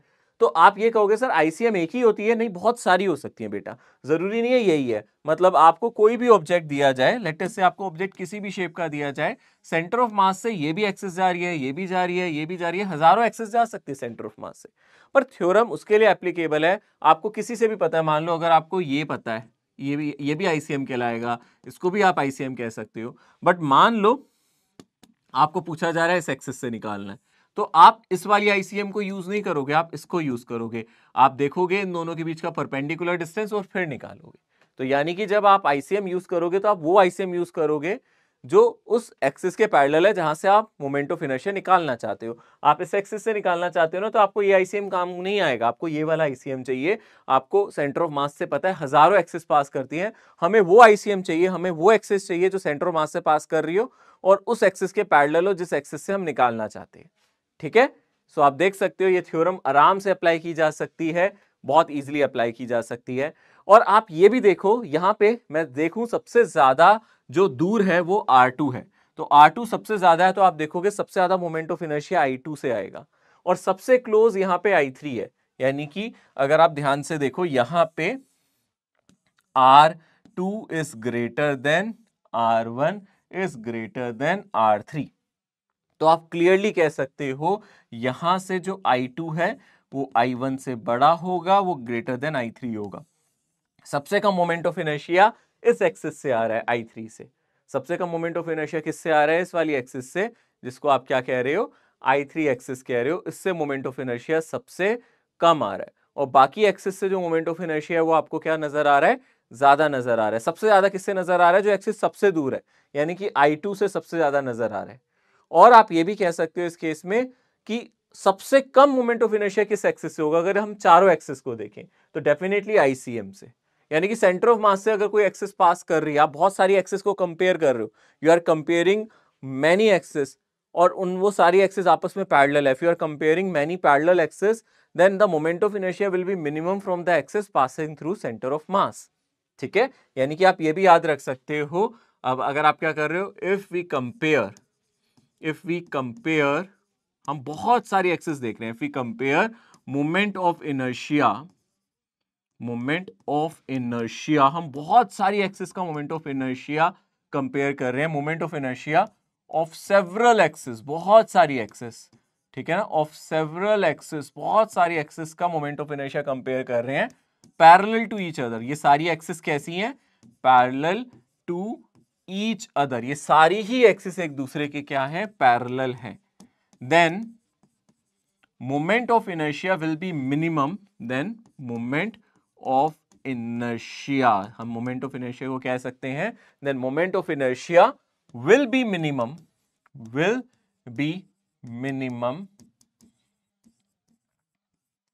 For any axis passing through centre of mass. यानी कि अगर मैं आपको एक ऑब्जेक्ट दे दूं, ये आर्बिट्री शेप का है, मुझे पता है सेंटर ऑफ मास यहाँ है, और मैं बोलूं मुझे बहुत सारी एक्सिस दी जाए, पर सारी एक्सिस मैं पैरेलल ले रहा हूं। मान लो एक एक्सिस ये है, एक एक्सिस ये है, एक एक्सिस ये है, एक एक्सिस सेंटर ऑफ मास से कर रही है, कैसे कर रही है? ये सारी ही एक्सिस हैं, ये बहुत सारी एक्सिस हैं। तो आप देख सकते हो, इसको I1 कह दिया, इसको I2 कह दिया, इसको I3 कह दिया, इसको I4 कह दिया, इसको I5 कह दिया, इसको I6 कह दिया, इसको I7 कह दिया। तो आपने देखा ये I4 जो है वो यहां से पास कर रही है, I4 सेंटर ऑफ मास से पास कर रही है, और ये सारी एक्सिस एक दूसरे के पैरेलल हैं। तो मैं I4 को कहूंगा, ये जो मेरा I4 है ये सेंटर ऑफ मास से पास कर रही है, तो यहां से मोमेंट ऑफ इनर्शिया मिनिमम आएगा।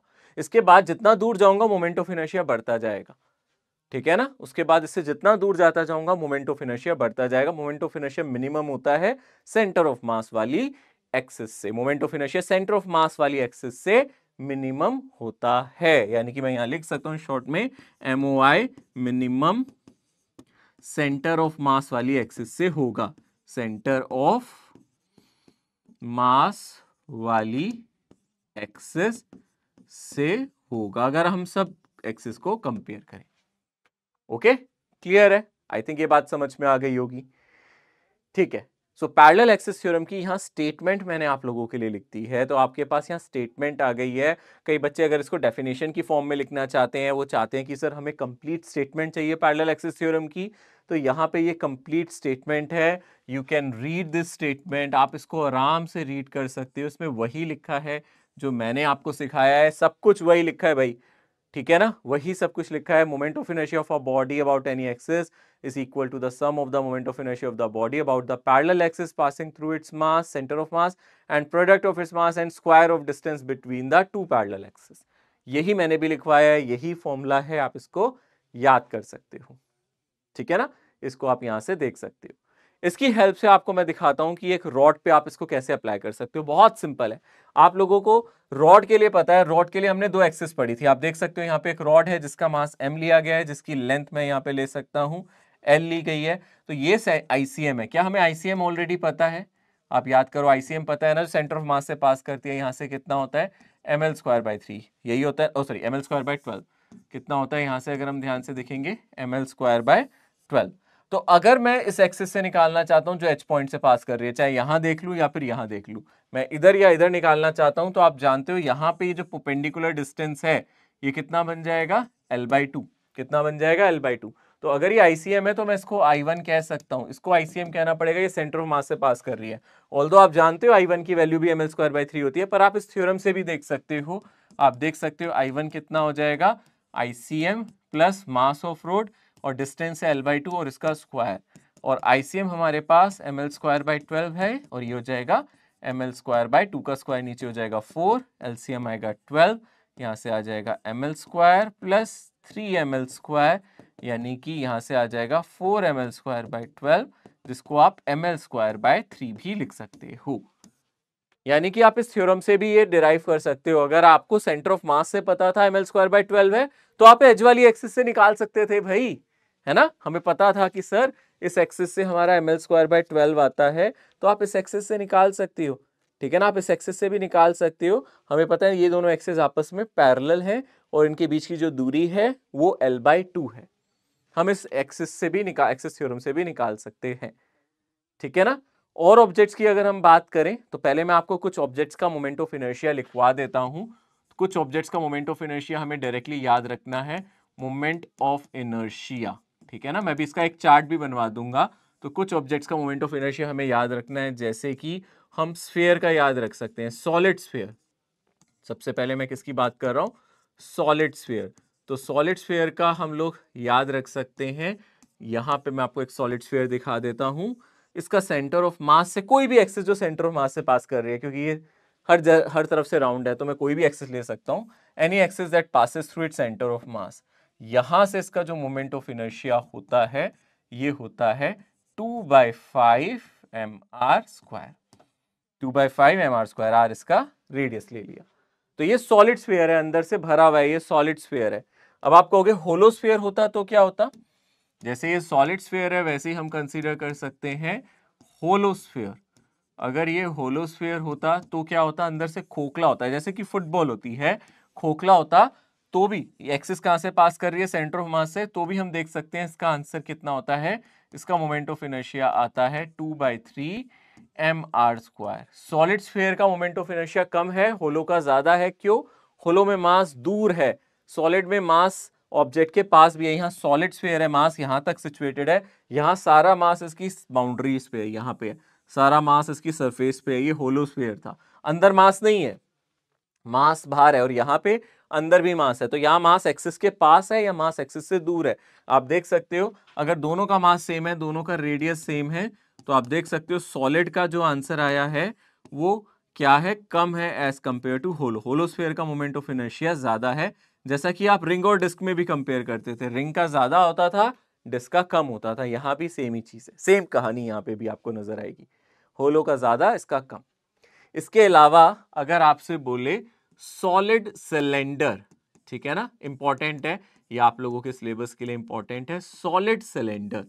तो सॉलिड सिलेंडर का मतलब है इस तरीके से आप एक सिलेंडर ले रहे हो, इसको सॉलिड सिलेंडर कहते हैं। इसके लिए भी हमें इसी एक्सिस के लिए याद रखना है।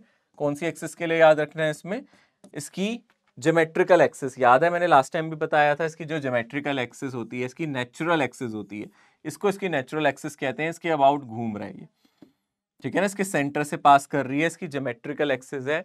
यहां से आप मोमेंट ऑफ इनर्शिया देखोगे तो आप इसको ऐसे दबा सकते हो। अगर आप इसको कंप्रेस कर दोगे ऊपर नीचे से तो मास एक्सिस से दूर नहीं जाएगा, और कंप्रेस करने के बाद ये डिस्क नजर आएगा, ठीक है ना, यानी कि एक डिस्क की तरह बन जाएगा। इसका मास m था, इसका ये रेडियस मेरा r था, तो ये एक डिस्क की तरह बन जाएगा, मास m रेडियस r। तो यहां से इसका अगेन mr²/2 आएगा जो डिस्क का आता था, यानी कि this is identical to disc. ये किसके जैसा है? This is identical to disc. ये डिस्क के समान है, डिस्क जैसा नजर आएगा, आइडेंटिकल है, बिल्कुल डिस्क जैसा है। सॉलिड सिलेंडर बिल्कुल आइडेंटिकल है डिस्क की तरह, mr²/2 आता है इसका। और अगर आप होलो लेते, अब जैसे सॉलिड लिया वैसे आप होलो सिलेंडर ले सकते हो जो अंदर से खोखला हो। होलो सिलेंडर ले रहे हैं, ठीक है ना, एक होलो सिलेंडर ले रहे हैं जो अंदर से खोखला है। तो अगर आप ध्यान से देखोगे ये बिल्कुल वैसे ही है जैसे आपने अभी ये किया था, इसमें भी एक्सिस वैसी ली जा रही है। एक्सिस कहां से पास कर रही है आप देख सकते हो, एक्सिस पास कर रही है इसकी नेचुरल एक्सिस से। तो आप देख सकते हो, मान लो इसका रेडियस r है, इसका मास m है, तो यहां से जब आप इसको ऐसे दबाओगे तो ये एक रिंग बन जाएगा, ठीक है ना। ये किसकी तरह बन जाएगा? एक रिंग की तरह बन जाएगा, जिसका रेडियस r है, मास m है, और मोमेंट ऑफ इनर्शिया यहाँ पे mr² हो जाएगा। मोमेंट ऑफ इनर्शिया यहाँ पे mr² हो जाएगा। Solid cylinder, hollow cylinder, solid cylinder disc, hollow cylinder ring की तरह काम करेगा। समझ में आ रहा है अच्छे से? बहुत क्रूशियल है, बहुत इंपॉर्टेंट है, और उतना ही इजी भी है समझना। देखो इसको आप ऐसे दबाओगे, आप कहोगे सर ऐसे क्यों नहीं दबाते हो, आप ऐसे ही क्यों दबा रहे हो? देखो ऐसे दबाने से जो बाउंड्री का मास है वो एक्सिस के पास आ जाएगा, पर ऐसे दबाने से कुछ फर्क थोड़ा ना पड़ रहा है, कोई भी मास एक्सिस के पास नहीं आ रहा। मास को मैं ज्योमेट्रिकली बस ऐसे स्क्वीज कर रहा हूं तो मास एक्सिस के पास नहीं आ रहा, ना दूर जा रहा है। तो आपको ऐसे कंप्रेस करना है कि मास एक्सिस से ना पास जाए ना दूर जाए, उतने ही डिस्टेंस पे रहे। तो इसको इस तरीके से आप ऐसे कंप्रेस कर सकते हो, इसको भी इस तरीके से आप दबा सकते हो। जब आप इसको ऐसे कंप्रेस करोगे तो ये एक रिंग बन जाएगा जिसका mr² होगा। तो सॉलिड सिलेंडर एक डिस्क की तरह बिहेव कर रहा है, होलो सिलेंडर रिंग की तरह, बट ये जो एक्सिस ऑफ रोटेशन है इनकी नेचुरल एक्सिस से जा रही है। ओके, तो यहां पे आप देख सकते हो, अब आपको यहां होलोस्फीयर दिया है, बट होलोस्फीयर की एक्सिस कहां से दी है आप देख रहे हो, इस एक्सिस से तो आप जानते हो, ये तो एक्सिस से आप जानते हो। इस एक्सिस को मैं ICM भी कह सकता हूं क्योंकि सेंटर ऑफ मास से पास कर रही है। और ये होलोस्फीयर अभी आपने देखा था, ये होता है 2/3 mr², है ना, रेडियस r है। अब आपसे इस एक्सिस से पूछ रहा है, आप इस एक्सिस से बता सकते हो, इस एक्सिस से निकाल सकते हो। इस एक्सिस से निकालना बहुत आसान है। अगर आप इस एक्सिस से निकालना चाहते हो तो आप यहां से ICM प्लस मास और इन दोनों एक्सिस के बीच का डिस्टेंस देख सकते हो, जो कि रेडियस के इक्वल है। तो इन दोनों एक्सिस के बीच का डिस्टेंस रेडियस के ही इक्वल है, तो mr² आ जाएगा। तो यहां से आ जाएगा 2/3 mr² प्लस mr², यानी कि ये कितना हो जाएगा, एलसीएम हुआ 3, तो यहां से आ गया 2mr² प्लस 3mr², यानी कि ये हो गया 5/3 mr²। कितना आ गया? 5/3 mr²। सिंपल, होलोस्फीयर का, ठीक है ना, 5/3 mr², ये होलोस्फीयर का हो गया। वैसे ही अब यहाँ सॉलिड स्फीयर पे चर्चा करते हैं एक बार। सॉलिड स्फीयर की अगर हम बात करें तो ये मेरा ICM हो गया। ICM कितना हो गया? 2/5 mr², और इस एक्सिस से हमें निकालना है, I से इस एक्सिस से निकालना है। क्या सेम चीज यहां भी लग जाएगी? इन दोनों एक्सिस के बीच का जो डिस्टेंस है वो r हो जाएगा। तो यहां से जो मेरा I हो जाएगा, ये हो जाएगा 2/5 mr² प्लस mr², यानी कि ये भी आ जाएगा, यानी कि ये कितना आ जाएगा आप देख सकते हो, 7/5 mr², 7/5 mr², ठीक है ना। इस एक्सिस को आप रीड कैसे करोगे, इसको वर्ड्स में कैसे लिखोगे, ये एक्सिस कैसे डिफाइन करोगे? This axis passes through the surface, है ना, ये कहां से टच कर रही है? Axis touching the surface of the sphere, axis touching surface of the sphere, ठीक है ना, या फिर टेंजेंट टू दी, है ना, इसको टेंजेंट भी लिख सकते हैं, टचिंग टू द सरफेस, या फिर it is tangent to the surface, ठीक है ना, इस एक्सिस से हम बात कर रहे हैं। ओके, यहां पे एक क्वेश्चन है जो कुछ टाइम पहले पूछा गया, आप इस क्वेश्चन को देख सकते हो। यहां पे वो बोल रहा है 3 rings each of mass m radius r are arranged as shown in the figure, the moment of inertia of system about x dash। तो यहाँ पे जो मेरी x डैश है, इसको मैं ऐसे x और इसको x डैश लिख देता हूं, इस एक्सिस से पूछ रहा है। तो आप सबसे पहले एक काम करो, आप एक बार रिंग के लिए भी करो। आप कहो कि सर रिंग के लिए हम जानते हैं, अगर हम रिंग की बात करें, थोड़ा ध्यान रखना, रिंग पे पहले थोड़ी सी मैं आपको चर्चा करा देता हूं। रिंग के लिए हमें अब क्या क्या पता है। मान लो अगर मैं रिंग की बात करूं, तो सबसे पहले हमें ये एक्सिस पता है। इस एक्सिस को क्या डिफाइन कर रहे हो, ये एक्सिस क्या है। इस एक्सिस की अगर मैं बात करूं, this is perpendicular to plane. ये एक्सिस क्या है, perpendicular to plane, passing centre of mass, passing centre of mass, ये रिंग के सेंटर ऑफ मास से कर रही है। इसको हम बोल सकते हैं mr², अगर मास रिंग का m है, रेडियस इसका r है, ठीक है।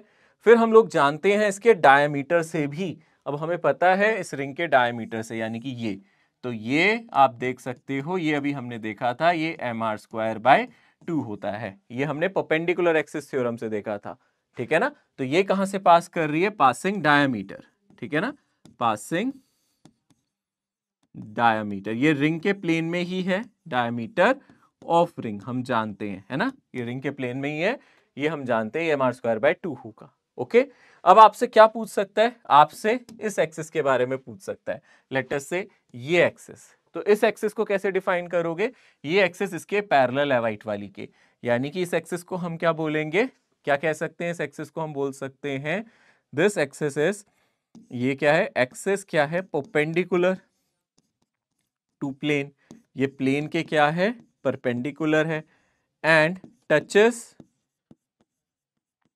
दी बाउंड्री, है ना, और बाउंड्री को ये टच कर रही है, बाहर से इसको टच कर रही है, बाउंड्री और रिम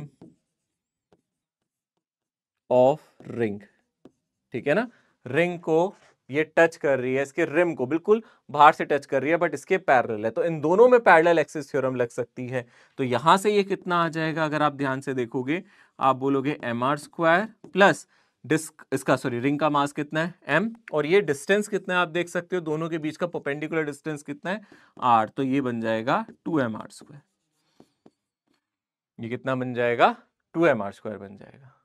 ओके, वैसे ही अगर आपसे पूछा जा सकता है, ऐसे बोल सकता है कि मान लो ये मेरी रिंग है, मान लो ये हमारी रिंग है, इस तरीके से आपको रिंग दे दिया, ओके, और अब आपको बोला ये कितना होगा, जल्दी बोलो, ये कौन सी एक्सिस है जो डायमीटर से पास कर रही है ना, और इससे कितना होता है रिंग में, आपको पता है रिंग का मास m है, रेडियस r है, अभी देखा था, कौन सी वाली एक्सिस है, ये वाली एक्सिस है ना, ये वाली एक्सिस है, तो यहां से कितना आएगा इसका mr²/2, ये हम लोगों ने देखा था, ठीक है। अब आपसे क्या बोल सकता है, वो कहेगा इस एक्सिस से बताओ जरा।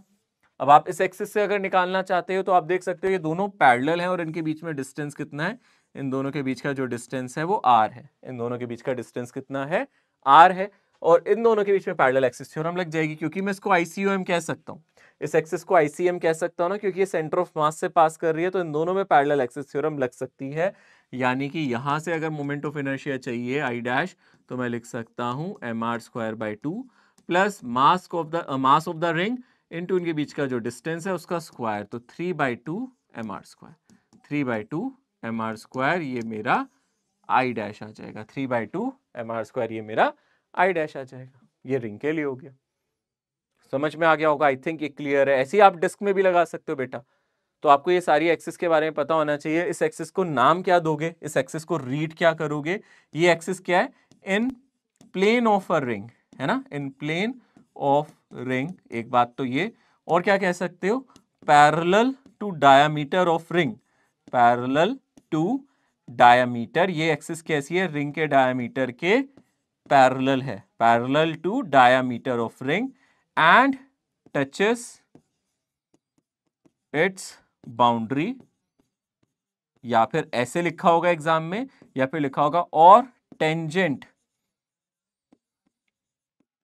टू रिंग, आप ऐसे भी लिख सकते हो, कुछ भी लिख सकते हो, इस तरीके से भी आप समझ सकते हो, ठीक है ना। तो इतने सारे आपको क्यों मैं नाम लिखवा रहा हूं, ताकि एग्जाम में आए स्टेटमेंट की फॉर्म में तो आप पहचान कर सको, ठीक है। अब आते हैं coming back to our original question, वो क्वेश्चन ये था। अब इस क्वेश्चन को पहले आप ध्यान से देखो, यहाँ 3 रिंग बनाई गई हैं, आपको नजर आ रही होगी 3 रिंग है, आपको एक रिंग नजर आ रही है ये येलो वाली, है ना, एक रिंग ये नजर आ रही होगी, ठीक है, और आपको 2 रिंग नजर आ रही है, इनको मैं दोनों को ग्रीन कलर से दिखा रहा हूँ, एक ये रिंग, ठीक है ना, एक ये ग्रीन वाली रिंग, ठीक है, और एक ये सी वाली रिंग। तो ये हमें 3 रिंग नजर आ रही है, ए बी सी, ये हम लोगों को 3 रिंग नजर आ रही है। अब अगर आप ध्यान से देखो ये सिस्टम कैसे रोटेट कर रहा है, ऑब्वियस सी बात है इस सिस्टम को आप ऐसे क्लॉक या एंटी क्लॉक रोटेट करा रहे होगे, ठीक है। तो यहां पे अगर हम मोमेंट ऑफ इनर्शिया निकालेंगे तो मोमेंट ऑफ इनर्शिया हमें तीनों के लिए निकालना पड़ेगा, ए बी और सी। सो अगर आप ध्यान से देखोगे ए तो बहुत आराम से देख सकते हो, ए क्या हो रहा है, आई ए क्या है, अगर आप ध्यान से देखोगे moment of inertia of a ring about diameter, है ना, अगर आप ध्यान से देखोगे ये क्या है, about diameter, moment of inertia of ring about diameter है, डायमीटर के अबाउट है। तो ये कितना आ जाएगा आप देख सकते हो, अगर इसका मास, सभी का मास हमें m दे रखा है, रेडियस r दे रखा है, सभी का मास m दे रखा है और रेडियस r दे रखा है, यानी कि ये कितना आ जाएगा mr²/2, ठीक है ना। आई ए तो आ गया। अब बात करते हैं आई बी और आई सी। आप देख सकते हो ये क्या है, ये अगर डायमीटर है ये उसके पैरेलल है, डायमीटर के पैरेलल है। आप बी के लिए देखो ध्यान से, अगर मैं बी को दोबारा से दिखाऊं, ये बी वाली है, बी के लिए एक्सिस हमें कौन सी चाहिए, ये एक्सिस कौन सी है, जो इसके डायमीटर के पैरेलल है, यानी कि यहां से मुझे पता है mr²/2 होता है, हमने देखा था, यहां से होता था, आप जानते हो ये कितना होता है mr²/2, और फिर आप इसके साथ पैरेलल एक्सिस थ्योरम लगाओगे तो इस एक्सिस से कितना आएगा इसका कंट्रीब्यूशन, बताओ, इस वाली एक्सिस से कितना कंट्रीब्यूशन आएगा, ये वाली एक्सिस से कितना आएगा, अगर आप इससे जानते हो mr²/2 होता है, तो यहां से आएगा mr²/2 प्लस mr², यानी कि 3/2 mr², ठीक है ना। यानी कि बी का जो कंट्रीब्यूशन है इस एक्सिस से, एक्स डैश एक्सिस से, वो कैसा होगा, वो एक ऐसी एक्सिस है जो इसके डायमीटर के पैरेलल है, या फिर उसकी कहां पे टच कर रही है, अगर हम ध्यान से देखेंगे टेंजेंट पे, यानी कि वो इस वाली एक्सिस की बात कर रहा है बेटा, ये अभी थोड़ी देर पहले देखी थी ना, इसी एक्सिस की बात कर रहा है, यानी कि इससे आएगा 3/2 mr², 3/2 mr²। और सेम आईसी के लिए भी सेम है, इसकी अपनी एक्सिस के कहां है, पैरेलल है, तो यहां से भी सेम आ जाएगा, यानी कि 3/2 mr²। तो आप देख सकते हो यहाँ पे कितना आ जाएगा, अगर आप नीचे कॉमन ले लोगे 2 और ऊपर आ जाएगा mr², या आ जाएगा 3 + 3 6 + 1 7, तो 7 mr²/2, ठीक है ना, 7 mr²/2 ये आ जाएगा हमारा आंसर, ठीक है, समझ में आ गया होगा अच्छी तरीके से। सो यहां पे आपने देखा, यहां पे हम लोगों ने दोनों थ्योरम का इस्तेमाल किया, परपेंडिकुलर एक्सिस थ्योरम से हमें ये पता चलेगा डायमीटर वाला, है ना, वैसे हमें पता है रिंग का होता है mr², बट आप डायमीटर से देख रहे हो इसलिए mr²/2 ले रहे हैं हम यहाँ पे।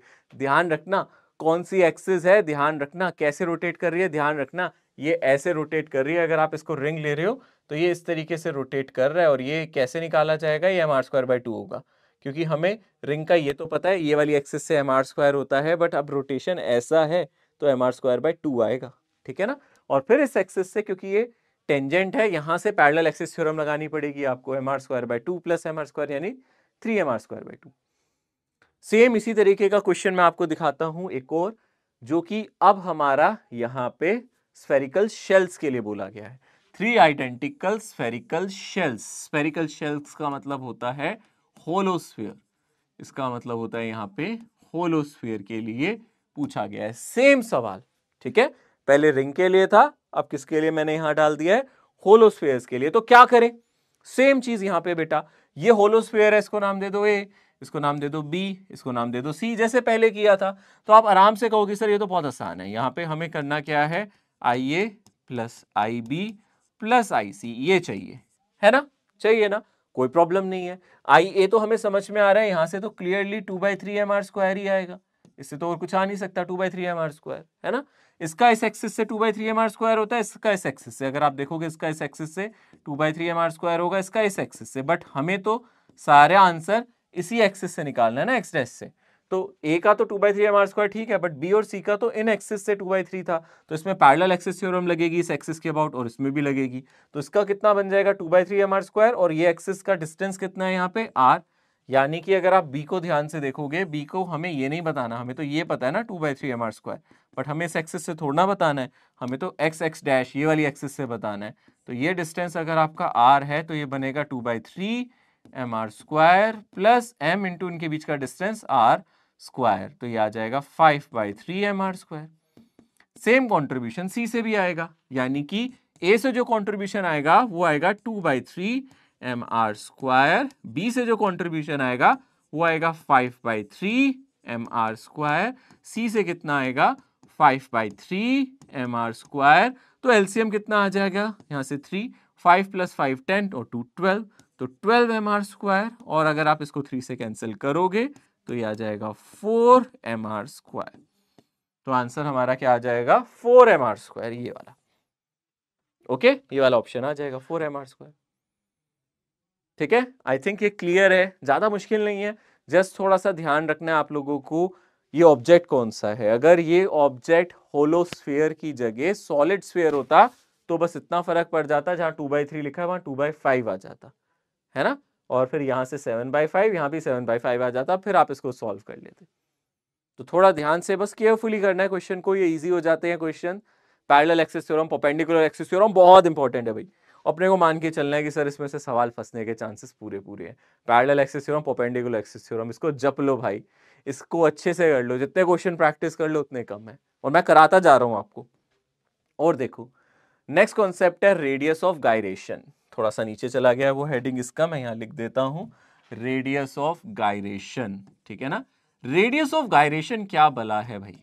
ठीक है, रेडियस ऑफ गायरेशन का मतलब क्या है, जैसे कि आप पहले सेंटर ऑफ मास ढूंढते थे ना, यहां पे हम रेडियस ऑफ गायरेशन भी कुछ वैसा ही है, बट सेंटर ऑफ मास नहीं है, सेंटर ऑफ मास नहीं होता रेडियस ऑफ गायरेशन, लगता है वैसा सा बट वैसा नहीं है। इसका क्या मतलब है, आप लोगों से मैं एक सिंपल सा सवाल पूछूं, मैं आपसे बोलूं एक पॉइंट ऑब्जेक्ट, मान लो ये पॉइंट ऑब्जेक्ट है, इसका मास m है और इसका डिस्टेंस है r, तो इसका मोमेंट ऑफ इनर्शिया कितना होगा। आप कहोगे सर सबसे सिंपल तो इसी का होता है mr², एक पॉइंट ऑब्जेक्ट का मोमेंट ऑफ इनर्शिया क्या होता है mr² होता है। ठीक है ना, एक पॉइंट ऑब्जेक्ट का कितना होता है mr² होता है। अब मैंने आपसे बोला यहाँ पे एक रॉड है ना, मैंने कहा ये रॉड है और इसका मास मेरा m है और इसकी लेंथ l है, इसका मोमेंट ऑफ इनर्शिया कितना होगा। तो आप बोलोगे सर इसका तो ml²/3 होगा, कितना होगा बोलो, ml²/3 होगा एंड पॉइंट से, यही होगा ना, ml²/3 होगा ना एंड पॉइंट से, होगा ना। बट अगर मैं ध्यान से देखूं, मैं बोलूं नहीं, अगर मैं रॉड को पॉइंट ऑब्जेक्ट मान लूं तो कहां रखूं, अगर मैं रॉड को पॉइंट ऑब्जेक्ट मान लूं तो इसको कहां रखूं, एक्सिस से कितना दूर रखूं कि सेम मोमेंट ऑफ इनर्शिया है, यानी कि ml²/3 है। तो मैंने बोला मैंने रॉड को पॉइंट ऑब्जेक्ट मान लिया और मान लो यहां रख दिया, इसी रॉड को पॉइंट ऑब्जेक्ट मान लिया, तो इसका मास कितना है m, और कितने डिस्टेंस पे रख दिया, इस डिस्टेंस पे रख दिया, इस डिस्टेंस को स्मॉल k कह रहा हूं, सॉरी, इसी डिस्टेंस को मैं क्या कह रहा हूं, स्मॉल k कह रहा हूं।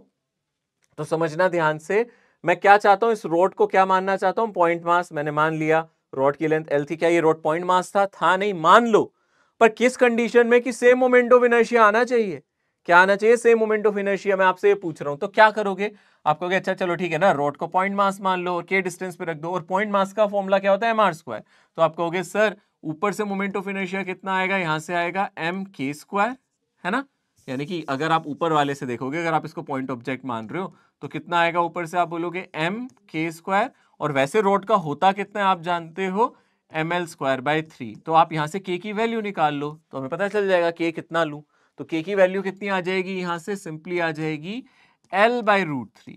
यानी कि अगर आप रोड को एक पॉइंट ऑब्जेक्ट मानना चाहते हो ना, तो पता है किस दूरी पे रखना पड़ेगा आपको इसको, किस दूरी पे सर, k दूरी पर। वो k होगा कितना सर, आप इन दोनों को इक्वेट कर दो, अगर आपको k निकालना है तो कुछ नहीं सोचना, आपको मोमेंट ऑफ इनर्शिया जो रियलिटी में उसका होता है उसको m² से इक्वेट करना है, mm कट जाएगा, k की वैल्यू आ जाएगी। तो यहां से अगर k की वैल्यू देखो वो l/√3 आएगी, यानी कि अगर रोड को पॉइंट ऑब्जेक्ट मानना हो तो उसको एक्सिस से k डिस्टेंस पर रखो, वो डिस्टेंस रेडियस ऑफ गायरेशन होगा। ठीक है ना, कहने का मतलब है रेडियस ऑफ गायरेशन है क्या, मैं इसको थोड़ा हिंदी में अच्छे से समझा देता हूं। यहां हम ऑब्जेक्ट को, यहां हम एक रोटेटिंग ऑब्जेक्ट को, जो ऑब्जेक्ट रोटेट कर रहा हो, रोटेटिंग ऑब्जेक्ट को पॉइंट मास मान लेते हैं सच डेट कैसे पॉइंट मास मान लेते हैं, सच डेट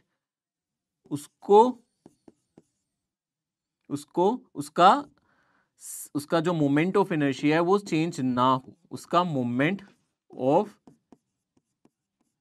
इनर्शिया सेम रहे। ऐसे डिस्टेंस को हम रेडियस ऑफ गायरेशन बोलते हैं।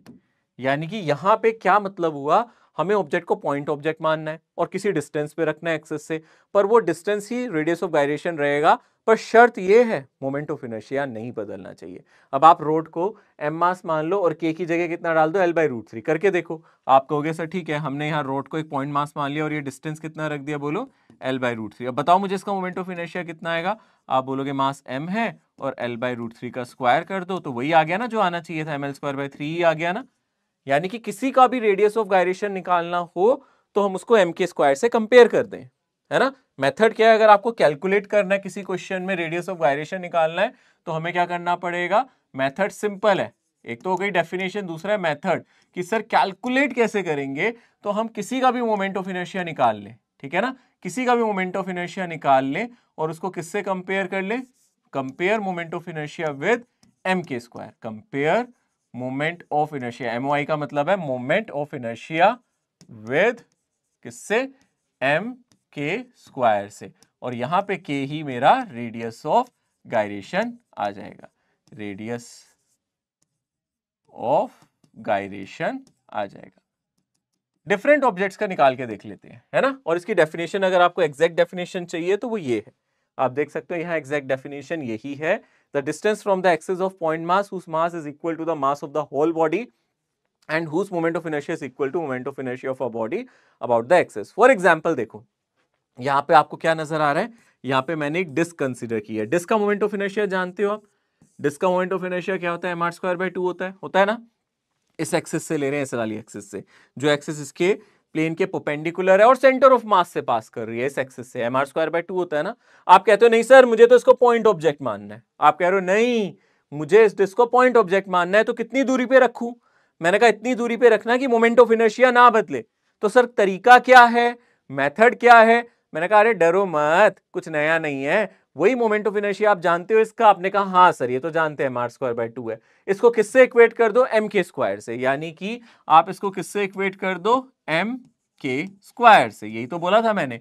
अब आप देखो m कट जाएगा, यहां से k स्क्वायर किसके इक्वल आ जाएगा, r²/2k। तो यहां से जो स्मॉल k की वैल्यू आएगी वो आएगी r/√2, ठीक है ना। कितनी आ जाएगी, r/√2। यानी कि सिंपली आप इसका देख सकते हो रेडियस ऑफ गायरेशन कितना आ जाएगा, r/√2। यानी कि एक्सिस ऑफ रोटेशन बदल जाएंगे तो रेडियस ऑफ गायरेशन भी बदल जाएगा, बिल्कुल। यानी कि एक्सिस ऑफ रोटेशन बदलोगे तो रेडियस ऑफ गायरेशन भी बदल जाएगा। बट रेडियस ऑफ गायरेशन सिर्फ मास के डिस्ट्रीब्यूशन पे डिपेंड करता है, वो मास पे नहीं डिपेंड कर रहा है। आप देख रहे हो k के फॉर्मूले में कहीं भी मास आ रहा है, नहीं आ रहा है ना। तो आप देख सकते हो k यानी कि रेडियस ऑफ गायरेशन सिर्फ किस पे डिपेंड करता है, रेडियस ऑफ गायरेशन सिर्फ और सिर्फ मास के डिस्ट्रीब्यूशन पे डिपेंड करेगा। Radius of gyration only depends किस पे, only depends on mass distribution, है ना, कि हमारा मास कैसे डिस्ट्रीब्यूट है, हमारी एक्सिस ऑफ रोटेशन कौन सी है, और AOR कौन सी एक्सिस ऑफ रोटेशन ले रहे हैं, क्या मास का डिस्ट्रीब्यूशन ले रहे हैं, उस पे डिपेंड करेगा, ठीक है ना। मास पे डिपेंड नहीं कर रहा है, कहीं से भी रेडियस ऑफ गायरेशन मास पे डिपेंड नहीं कर रहा है ठीक है ना, क्लियर है। तो कुछ ऑब्जेक्ट्स हैं जिनका मोमेंट ऑफ इनर्शिया हम लोगों ने देखा था, अब इसका रेडियस ऑफ गायरेशन भी हम लिख सकते हैं। जैसे कि यूनिफॉर्म रोड का हमें पता है ml²/12 होता है। अब आप कहोगे सर इसका रेडियस ऑफ गायरेशन क्या होगा, तो आप कंपेयर कर सकते हो यहां से। आप कैसे सिंपली m के स्क्वायर को ml²/12 से कंपेयर कर देंगे, m से m कट जाएगा, यहां से रेडियस ऑफ गायरेशन l/√12 आ जाएगा। वैसे ही अगर आप यहाँ एंड पॉइंट से देखोगे तो आप जानते हो यहां से कितना आ जाएगा रेडियस ऑफ गायरेशन, ये हमने पहले भी देखा था, l/√3। k की वैल्यू यहां से l/√3 √3 आ जाएगी। यहाँ पे रिंग के लिए क्या आएगा, देखो बहुत मजेदार यहाँ पे आंसर आएगा रिंग के लिए। अगर आप रेडियस ऑफ गायरेशन देख रहे हो तो रिंग को अगर आप कंपेयर करोगे तो वो आर ही आ जाएगा, यानी कि रिंग के लिए radius of gyration radius of ring के इक्वल ही है। रिंग में radius of gyration radius of ring के बराबर ही है। डिस्क के केस में अगर आप रेडियस ऑफ गायरेशन निकालोगे, अभी हमने देखा था, ये आ जाएगा r/√2, ये तो अभी हमने कैलकुलेट किया ही था, ठीक है। इसके अलावा थिन यूनिफॉर्म सिलेंडर अगर आपका यहाँ पे होलो है, यानी कि ये रिंग की तरह ही काम कर रहा है, यानी कि इसके केस में भी k किसके बराबर आ जाएगा, रेडियस के। उसके बाद सॉलिड सिलेंडर, ये डिस्क के इक्विवेलेंट है, यहां से r/√2 आ जाएगा। इसमें कितना आ जाएगा, r/√2। उसके बाद solid sphere, uniform solid sphere की अगर हम बात करें, इसको कंपेयर करो, इसको आप m² से अगर आप कंपेयर करोगे, m से m कैंसिल हो जाएगा, यहां से k कितना आ जाएगा, √2/5r। और वैसे ही अगर आप होलो स्फीयर की बात करोगे तो यहाँ √2/5 की जगह 2/3 आ जाएगा r, ठीक है ना। यहां से k की वैल्यू आप देख सकते हो, सॉलिड स्फीयर के लिए भी होलो स्फीयर के लिए भी, ठीक है ना। ऊपर वाला सॉलिड है, नीचे वाला होलो है। सॉलिड स्फीयर के लिए 2/5, होलो के लिए 2/3 अंडर रूट में। थिन यूनिफॉर्म कोन, ठीक है ना, यहाँ पे थिन यूनिफॉर्म होलो कोन है। होलो कोन का मतलब जैसे आइसक्रीम का कोन होता है, अंदर से खोखला होता है, इस तरीके से होलो कोन होगा। ये mr²/2 होता है, आप याद रखना इसका, ठीक है ना। वैसे ये इतना काम नहीं आएगा आपके लिए, बट जस्ट मैं दिखा रहा हूं आप लोगों को, ये आप नोट कर सकते हो। इसका बिल्कुल डिस्क जैसा होता है। सॉलिड की बात करें, इसका 3/10 mr² आता है। विदाउट डेरिवेशन हम यहाँ लिख रहे हैं, इस एक्सिस के अबाउट आप देख सकते हो, इस एक्सिस के अबाउट ये 3/10 होता है, ठीक है। सो वैसे मैंने देखा नहीं है कभी एग्जाम में पूछते हुए, जस्ट मैं आपको बता रहा हूँ फॉर योर नॉलेज। एग्जाम में कोई क्वेश्चन आएगा तो इसका मोमेंट ऑफ इनर्शिया देगा, तो आपको घबराना नहीं है, तो आप लोग जस्ट इसको एक बार देख लो। अदरवाइज इससे ज्यादा इंपॉर्टेंट पीछे वाले हैं, पीछे वाले इंपॉर्टेंट है, ये आपको याद होने चाहिए, पीछे वाले आपको याद होने चाहिए, ठीक है ना। यहां तक सब आपको याद होना चाहिए, बस कोन का मैंने एक्स्ट्रा लिखवा दिया आपको समझाने के लिए, ओके। अब आप ये क्वेश्चन का आंसर कर सकते हो। Radius gyration of a body depends on, radius of gyration किस पे डिपेंड करता है, mass and size of the body, mass distribution and axis of rotation, size of the body, mass of the body. मैंने बताया था ये मास पे depend नहीं करता, ये साइज पे डिपेंड नहीं करता, मास पे डिपेंड नहीं करेगा, ये मास के डिस्ट्रीब्यूशन पे, कि मास कैसे डिस्ट्रीब्यूटेड है, कौन सी एक्सिस ऑफ रोटेशन ले रहे हैं हम, सेंटर ऑफ मास से ले रहे हैं या एज से ले रहे हैं या सर्कमफ्रेंस से ले रहे हैं, उस पे डिपेंड करेगा। ये इंपॉर्टेंट है ना। यानी कि एक्सिस ऑफ रोटेशन सब पे डिपेंड करती थी। आप जब आप मोमेंट ऑफ इनर्शिया निकालते थे, जब आप मोमेंट ऑफ इनर्शिया निकालते थे किसी एक्सिस ऑफ रोटेशन से, वो सब पे डिपेंड करती थी। पर रेडियस ऑफ गायरेशन सब पे डिपेंड नहीं कर रहा, ठीक है ना, वो सब पे डिपेंड नहीं कर रहा। तो केयरफुली देखना, वो इन सब पे डिपेंड नहीं करता है, वो सिर्फ मास के डिस्ट्रीब्यूशन पे डिपेंड करता है। एक्सिस ऑफ रोटेशन कौन सी है उस पे डिपेंड करता है। The ratio of the radius of gyration of a circular disc to that of a circular ring, each of same mass same radius, ठीक है। तो यहां पे हम लोगों को रेडियस ऑफ गायरेशन डिस्क का देखना है और रिंग का देखना है। अगर मैं radius of gyration of disc की बात करूं तो हम जानते हैं, अभी हमने देखा था r/√2, और अगर हम रिंग की बात करें रेडियस ऑफ गायरेशन की, तो वो हम लोगों को क्या मिला था, r मिला था। अब आप लोगों को यहाँ रेशियो किसका लेना है, जल्दी से देखो फटाफट, यहाँ पे रेशियो लेना है डिस्क का रिंग से, यानी कि यहाँ पे हम डिस्क डिवाइडेड बाय रिंग करने वाले हैं, डिस्क डिवाइडेड बाय रिंग करने वाले हैं, तो r कट जाएगा और यहां से बचेगा सिर्फ 1/√2, ठीक है। तो 1/√2 यानी कि फोर्थ ऑप्शन। ऐसी देखो, 4 particles each of mass m are placed at the corners of the square of side length L. The radius of gyration of system about any axis perpendicular to the square and passing through center. तो यहाँ पे वो बोल रहे हैं, मान लो ऐसे 4 square हैं, सॉरी 4 ऑब्जेक्ट्स हैं जो स्क्वायर की साइड पे हैं। मान लो एक ऐसे ये स्क्वायर बन रहा होगा कोई, और इसकी एजेस पे ये 4 मासेस लोकेटेड है, ठीक है ना। और यहाँ पे जो एज लेंथ हम लोगों को दे रखी है वो L दे रखी है, ये भी L और ये भी L। और अगर आप ध्यान से देखोगे यहाँ पे एक्सिस ऑफ रोटेशन कौन सा दिया है, यहाँ पे एक्सिस ऑफ रोटेशन इसके सेंटर से मास कर रहा है, सेंटर ऑफ मास से पास कर रहा है, और कैसे है, प्लेन के कैसे है, परपेंडिकुलर है। तो ऐसे केस में अगर हम ध्यान से देखेंगे तो हम लोगों को चाहिए, तो क्या हम लोगों को चाहिए, इन सारे मासेस का डिस्टेंस।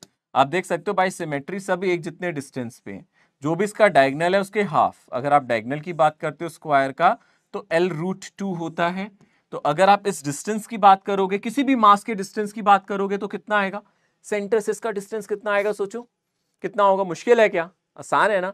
कितना डिस्टेंस होगा सेंटर से, सोचो ये डिस्टेंस की बात कर रहा है, ये डिस्टेंस कितना हो जाएगा, डायगोनल को 2 से डिवाइड कर दो, है ना, तो ये डिस्टेंस कितना आ जाएगा, L√2/2, यानी कि L/√2। तो इसका भी डिस्टेंस सेम होगा, इसका भी डिस्टेंस सेम होगा, इसका भी डिस्टेंस सेम होगा, इसका भी, चारों का डिस्टेंस यही होगा L/√2। तो यानी कि पहले आप मोमेंट ऑफ इनर्शिया निकाल लो। 4 मासेस हैं इसलिए 4 लिख रहा हूं, और m इंटू L/√2 का स्क्वायर, ये मोमेंट ऑफ इनर्शिया आ गया, यानी कि ये आ गया आपका 4mL²/2, यानी कि 2mL²। तो 2mL² मेरा मोमेंट ऑफ इनर्शिया आ गया। इसी को मैं कंपेयर करूंगा 2mL² को किससे, किससे कंपेयर करूं, टोटल मास से।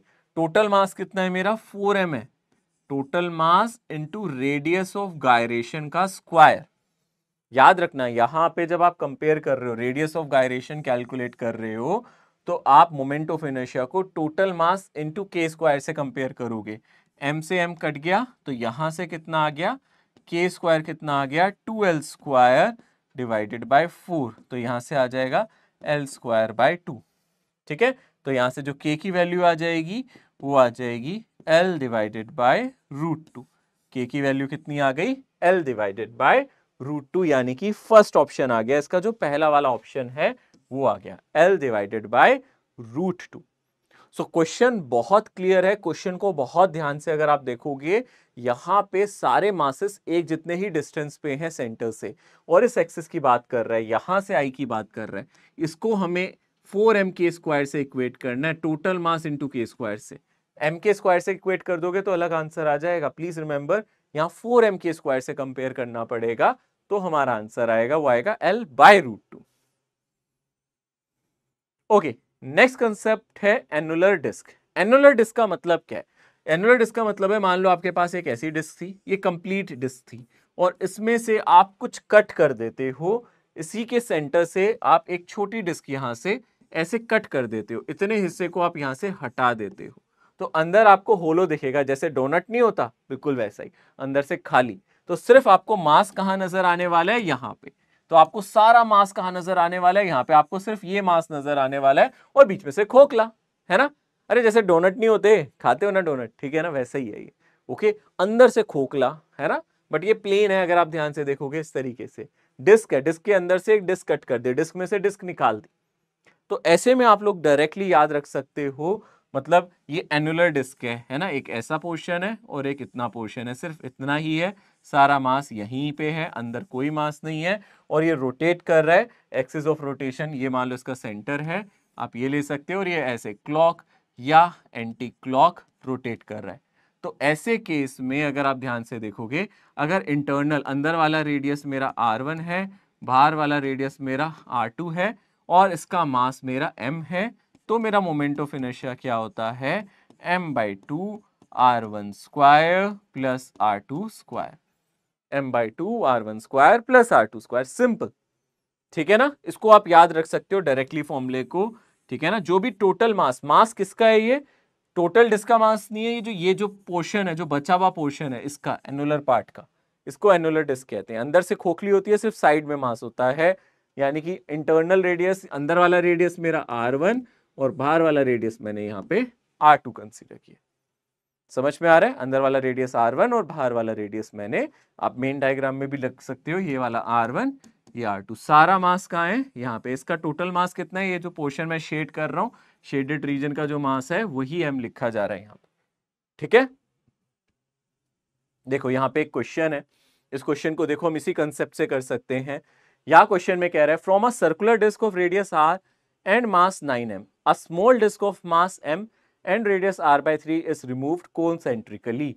यानी कि एक बड़ी सी डिस्क में जिसका कुछ रेडियस था कैपिटल R और जिसका मास था, अगर आप ध्यान से देखोगे, इसका मास था हमारे पास 9m, इसमें से कट कर रहे हैं हम एक छोटी डिस्क जिसका रेडियस r/3 है।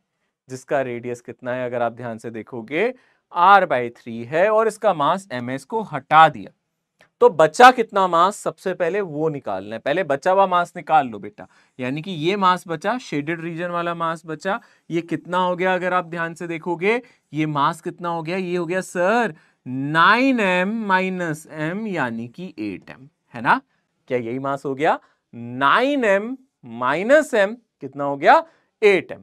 अब अंदर वाला रेडियस इसको मैं r1 कह सकता हूं, r/3, बाहर वाला रेडियस इसको मैं r कह सकता हूं, ये मेरा r2।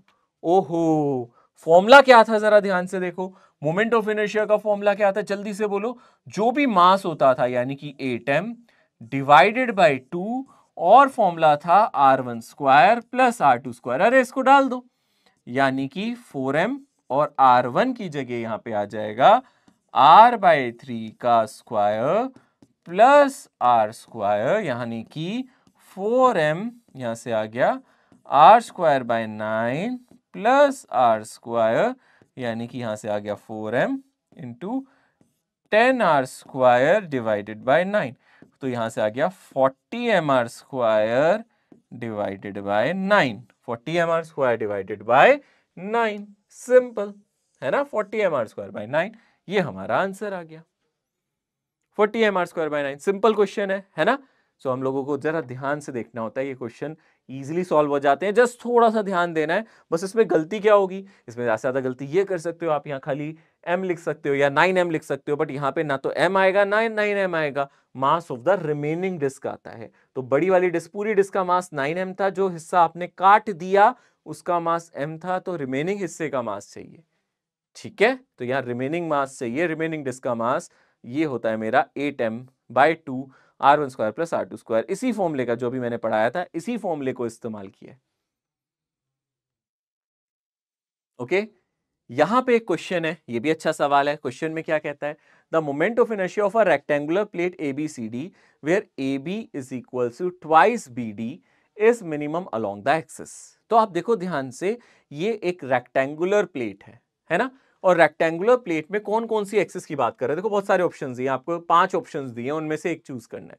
तो पहली एक्सिस GH है, GH यानी कि एक एक्सिस हो गई मेरी ये रही, तो यहां से IGH हो जाएगा। दूसरी एक्सिस कहां से ली गई है, EF, इसको भी देख लेते हैं। दूसरी एक्सिस मैंने E और F से ली है, तो दूसरी एक्सिस मैंने ये ले ली व्हाइट कलर की, इसको मैंने IEF कह दिया, ठीक है ना। ओके, तीसरी एक्सिस की अगर हम बात करें, तीसरी एक्सिस की बात करें BC, BC की अगर हम बात करें तो वो ये एक्सिस होगी, ये डायगोनल वाली, तो ये हो गई IBC। और फिर AC एक्सिस की बात करें तो AC एक्सिस कौन सी है, अगर हम ध्यान से देखेंगे A और C से जो पास कर रही है वो ये एक्सिस हो गई, यानी कि ये हो गई मेरी IAC। फिर उसके बाद AB एक्सिस की अगर हम बात करें, A से लेके B तक की जो एक्सिस है वो ये वाली एक्सिस होगी, यानी कि ये एक्सिस हमारी हो गई IAB। तो आप देख सकते हो सारी एक्सिस मैंने यहाँ ड्रॉ कर दी। तो आप लोग सबसे पहले ये सोचो कौन सी एक्सिस से आपको मोमेंट ऑफ इनर्शिया सबसे कम मिल सकता है। आप बोलोगे जो सेंटर ऑफ मास से जा रही है, यानी कि जो सेंटर ऑफ मास से जा रही है उसी से, तो यानी कि IAB ये तो हो नहीं सकती, और IAC ये भी सेंटर ऑफ मास से पास नहीं कर रही है, दोनों पहले ही एलिमिनेट हो गई, इनका कोई रोल नहीं है। IAC और IAB तो आंसर हो ही नहीं सकते, ये तो हमें समझ में आ गए, ना AC हो सकता है ना AB हो सकता है। तो कौन सा आंसर हो सकता है, या तो IGH हो सकता है, या फिर IBC हो सकता है, या फिर क्या हो सकता है हमारा IEF। तो अगर आप IEF की बात करते हो, अगर आप ध्यान से देखो IEF, तो वो ये एक्सिस है ना। आप जानते हो क्वेश्चन में दे रखा है ये लेंथ और ये लेंथ में कंपैरिजन दिया है, अगर आप इस लेंथ को A कह रहे हो तो ये 2A होगा, यही तो बोला हुआ है। जो BD है उसका ट्वाइस है AB, AB BD का ट्वाइस है, ये लेंथ अगर A है तो ये लेंथ 2A होगी, है ना। समझ में आ रहा है आपको अच्छे से। हाँ, तो ऐसे केस में आप इसको रिप्लेस कर सकते हो एक रॉड से, है ना। उस रॉड की लेंथ क्या होगी, आप इसको रिप्लेस कर सकते हो एक रॉड से, और उसकी लेंथ होगी ये लेंथ कितनी होगी, अगर आप ध्यान से देखोगे A होगी। आया समझ में, क्लियर है। तो यानी कि यहां से जो मोमेंट ऑफ इनर्शिया आएगा वो आ जाएगा, अगर मास m है a स्क्वायर बाई 12। ये क्या आ गया है हमारा, ये कौन सी एक्सिस से आया है, EF एक्सिस से, इसी को आप IEF कह रहे हो, EF एक्सिस से आया है, ठीक है। और अगर आप ध्यान से देखोगे दूसरी एक्सिस में ये वाली कंसीडर कर लेता हूं GH, तो अगर आप GH वाली एक्सिस कंसीडर करोगे तो ये मैं मान लेता हूं ये मेरी IGH है, और इस केस में आप इसको कॉन्ट्रैक्ट करोगे, IGH निकालने के लिए आप इसको ऐसे दबाओगे इस तरीके से, तो मेरी एक रॉड बनेगी, वो ऐसी दिखेगी और इसकी जो लेंथ है ये वाली लेंथ होगी, है ना।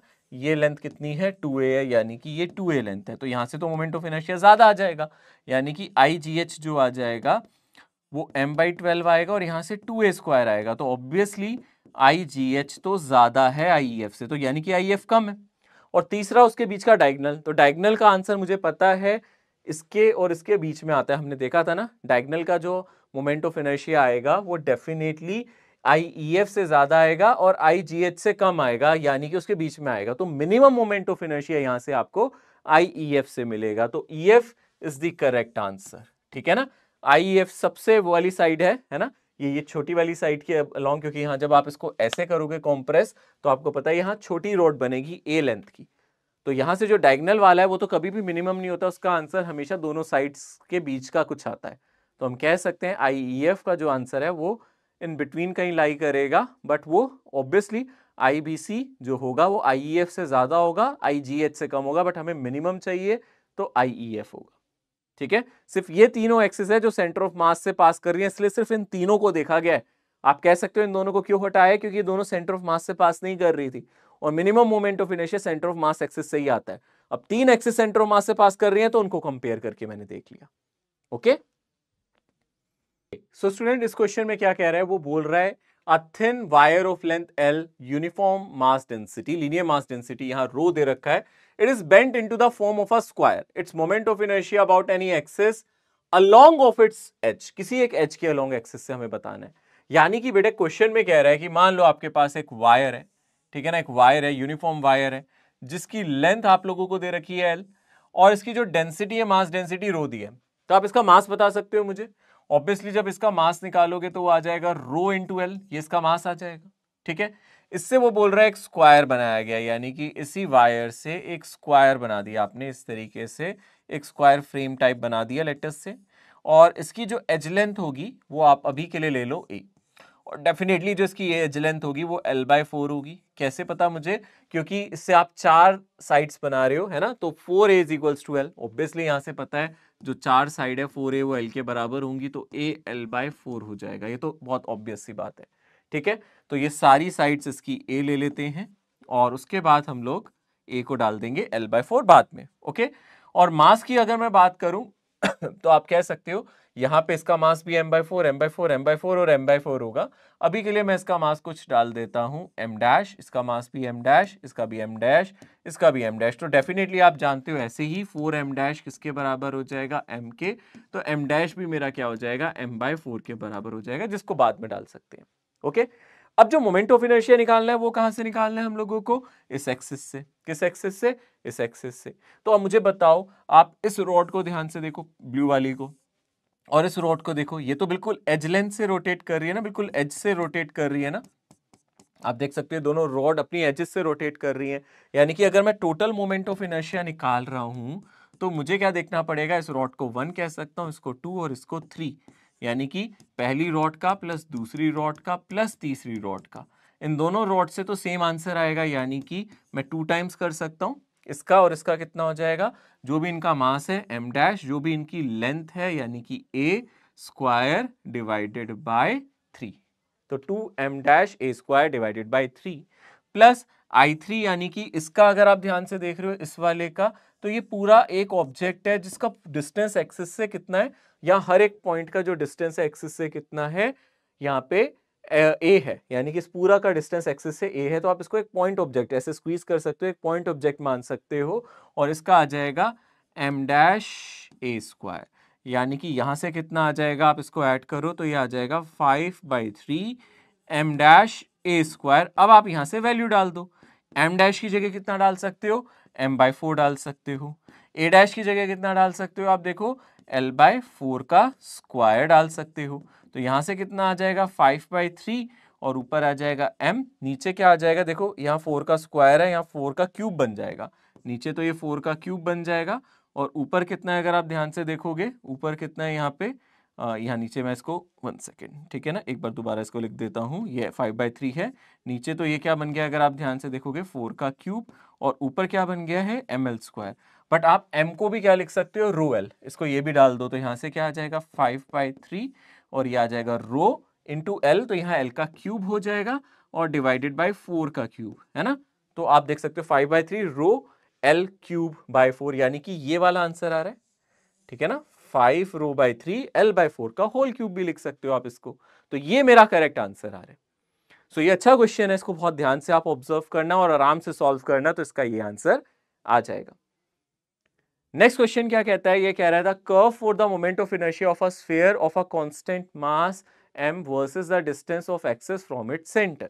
यानी कि वो कह रहा है आप एक स्फीयर ले लो, मैंने ले लिया एक स्फीयर, ठीक है, और यहां से इसको आप आईसीएम कह दो, ठीक है। आईसीएम जानते हो आप स्फीयर का कितना होता है, सॉलिड स्फीयर है तो 2/5 mr², होलो है तो 2/3 mr², स्क्वायर आएगा यहाँ पे 2/5 mr², और होलो है तो 2/3 mr²।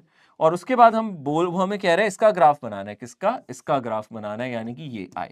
तो अगर आप इन दोनों के बीच का डिस्टेंस मान के चलते हो कुछ x, तो आप i को क्या लिख सकते हो 2/5 mr² प्लस यहां से कितना आ जाएगा m इंटू x²। ये तो कांस्टेंट है ना, ये तो चेंज होगा नहीं, ये तो आईसीएम ही है अगर आप ध्यान से देखोगे।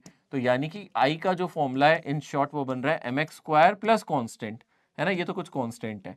तो ये कैसा ग्राफ बनेगा, i वर्सेस x, अगर आप देखोगे i वर्सेस x, तो ये कैसा बनेगा, पैराबोला टाइप। तो ये ग्राफ कैसा बनेगा, पैराबोला टाइप। तो x² पे डिपेंड कर रहा है और एक कांस्टेंट भी है, यानी कि यहाँ पे एक कांस्टेंट भी आपको नजर आ रहा है, तो यहाँ पे कांस्टेंट c भी है, तो ये थोड़ा सा ऊपर की तरफ जाएगा। तो x² है तो हैप्पी पैराबोला, x² है कोफिशिएंट पॉजिटिव है तो हैप्पी पैराबोला, बट ऊपर की तरफ थोड़ी सी शिफ्टिंग मिलेगी, यानी कि ये हैप्पी पैराबोला भी है और ऊपर शिफ्टिंग भी है ना, यही शिफ्टिंग है c, यानी कि ये जो ऊपर की तरफ शिफ्टिंग होगी 2/5 mr², वो यही होगी। तो ये ग्राफ थोड़ा सा ऊपर से स्टार्ट करेगा और हैप्पी पैराबोला होगा, ठीक है ना। हैप्पी पैराबोला ये भी है, ये भी है, पर वो वाला हैप्पी पैराबोला क्यों है, क्योंकि खाली अगर यहाँ सी नहीं होता, ठीक है ना, तो हमारा सिर्फ हैप्पी पैराबोला बनता, बट यहाँ शिफ्टिंग है, ये जीरो से स्टार्ट नहीं होगा ग्राफ, ये सी से स्टार्ट होगा, तो ये हैप्पी पैराबोला होगा और थोड़ा सा ऊपर से स्टार्ट होगा, तो ये हमारा फाइनल आंसर आ जाएगा, ठीक है। ओके, नेक्स्ट क्वेश्चन क्या कह रहा है, three thin uniform rods each of mass m length l are placed along the three axes of a Cartesian coordinate system with one end of each rod at the origin.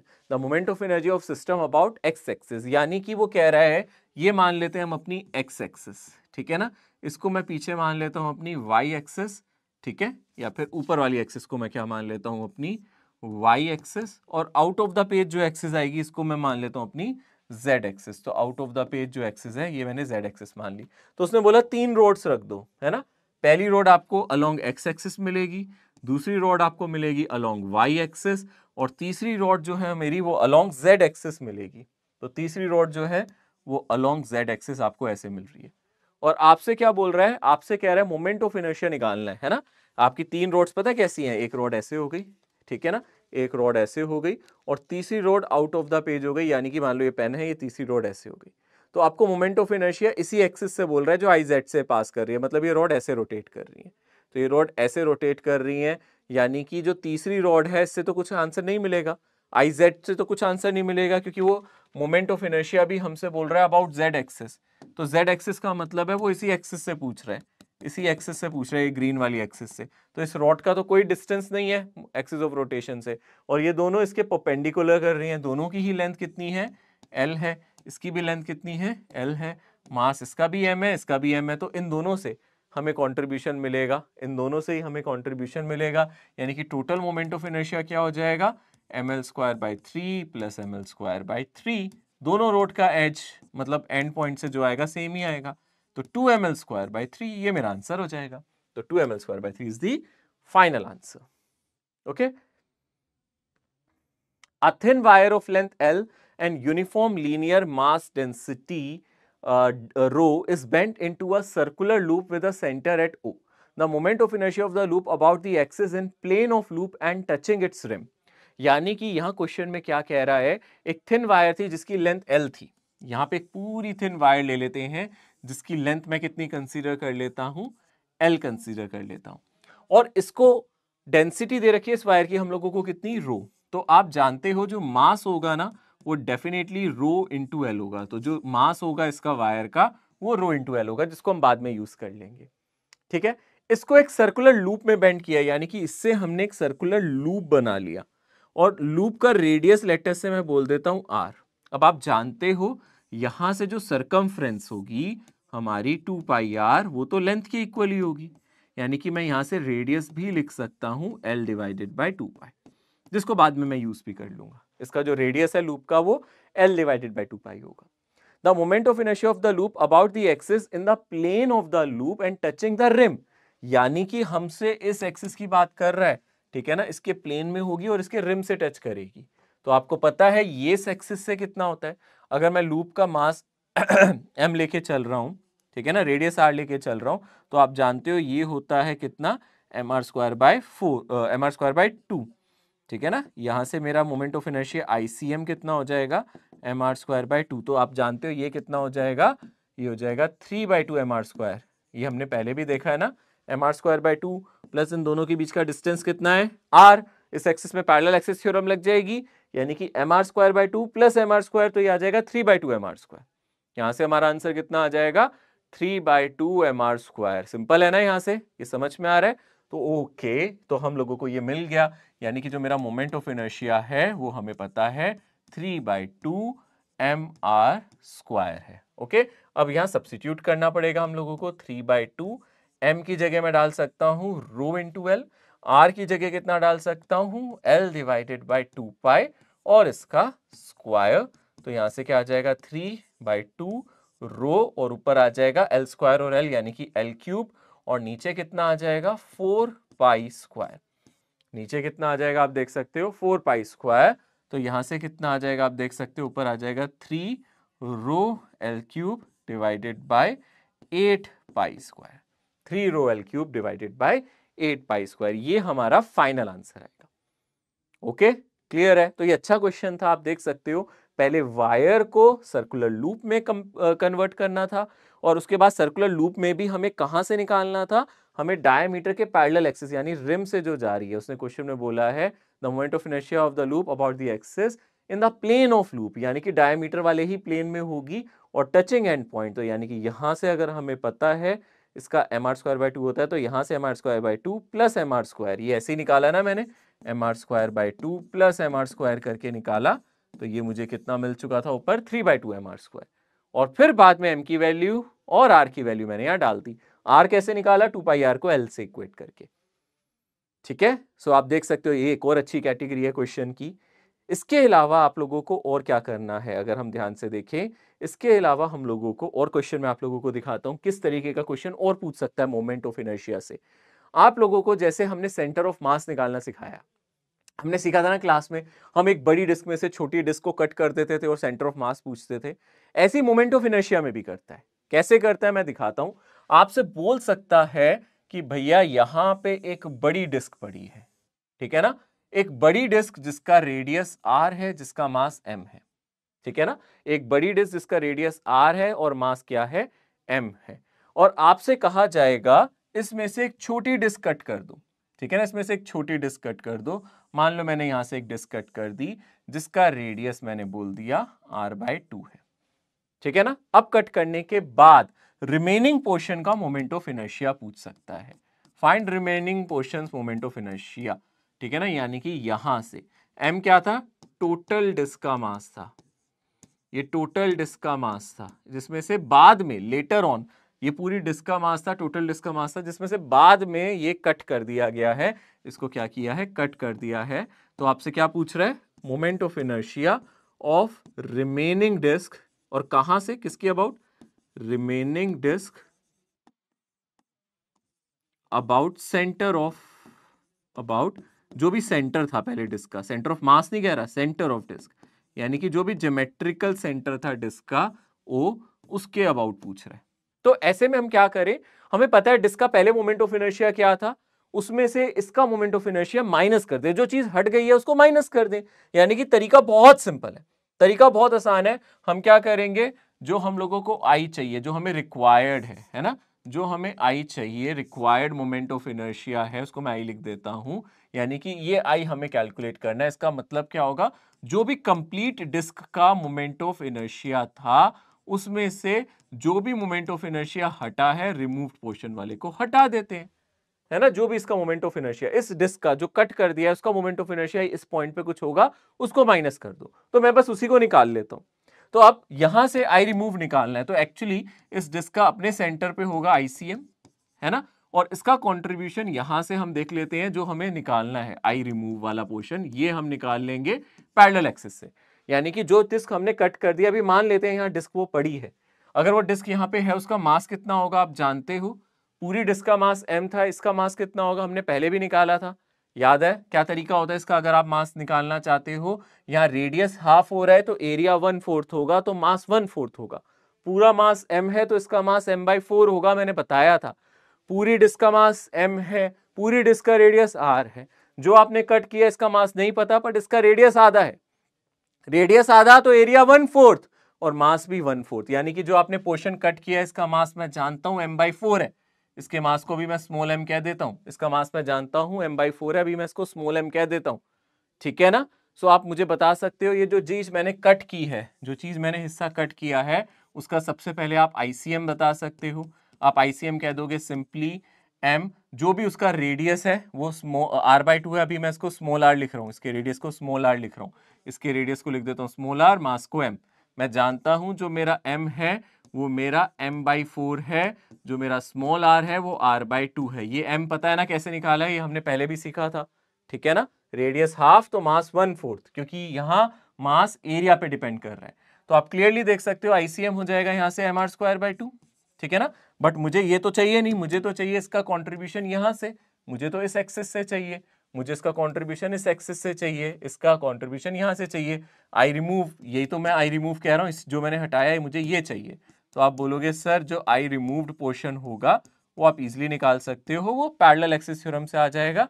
ये distance कितना है r, तो यहाँ से कितना आ जाएगा mr²/2 plus mr² यानी कि 3/2 mr², और यहाँ पे आप वैल्यू डाल दो 3/2, m की जगह कितना डाल दो कैपिटल M/4, r की जगह कितना डाल दो r/2 का स्क्वायर। कितना आ गया जरा ध्यान से देखो, ये आ गया 3/2 m/4 r²/4, यानी कि 3mr² डिवाइडेड बाय 16 इंटू 2 32, ठीक है ना, नीचे आ गया 32।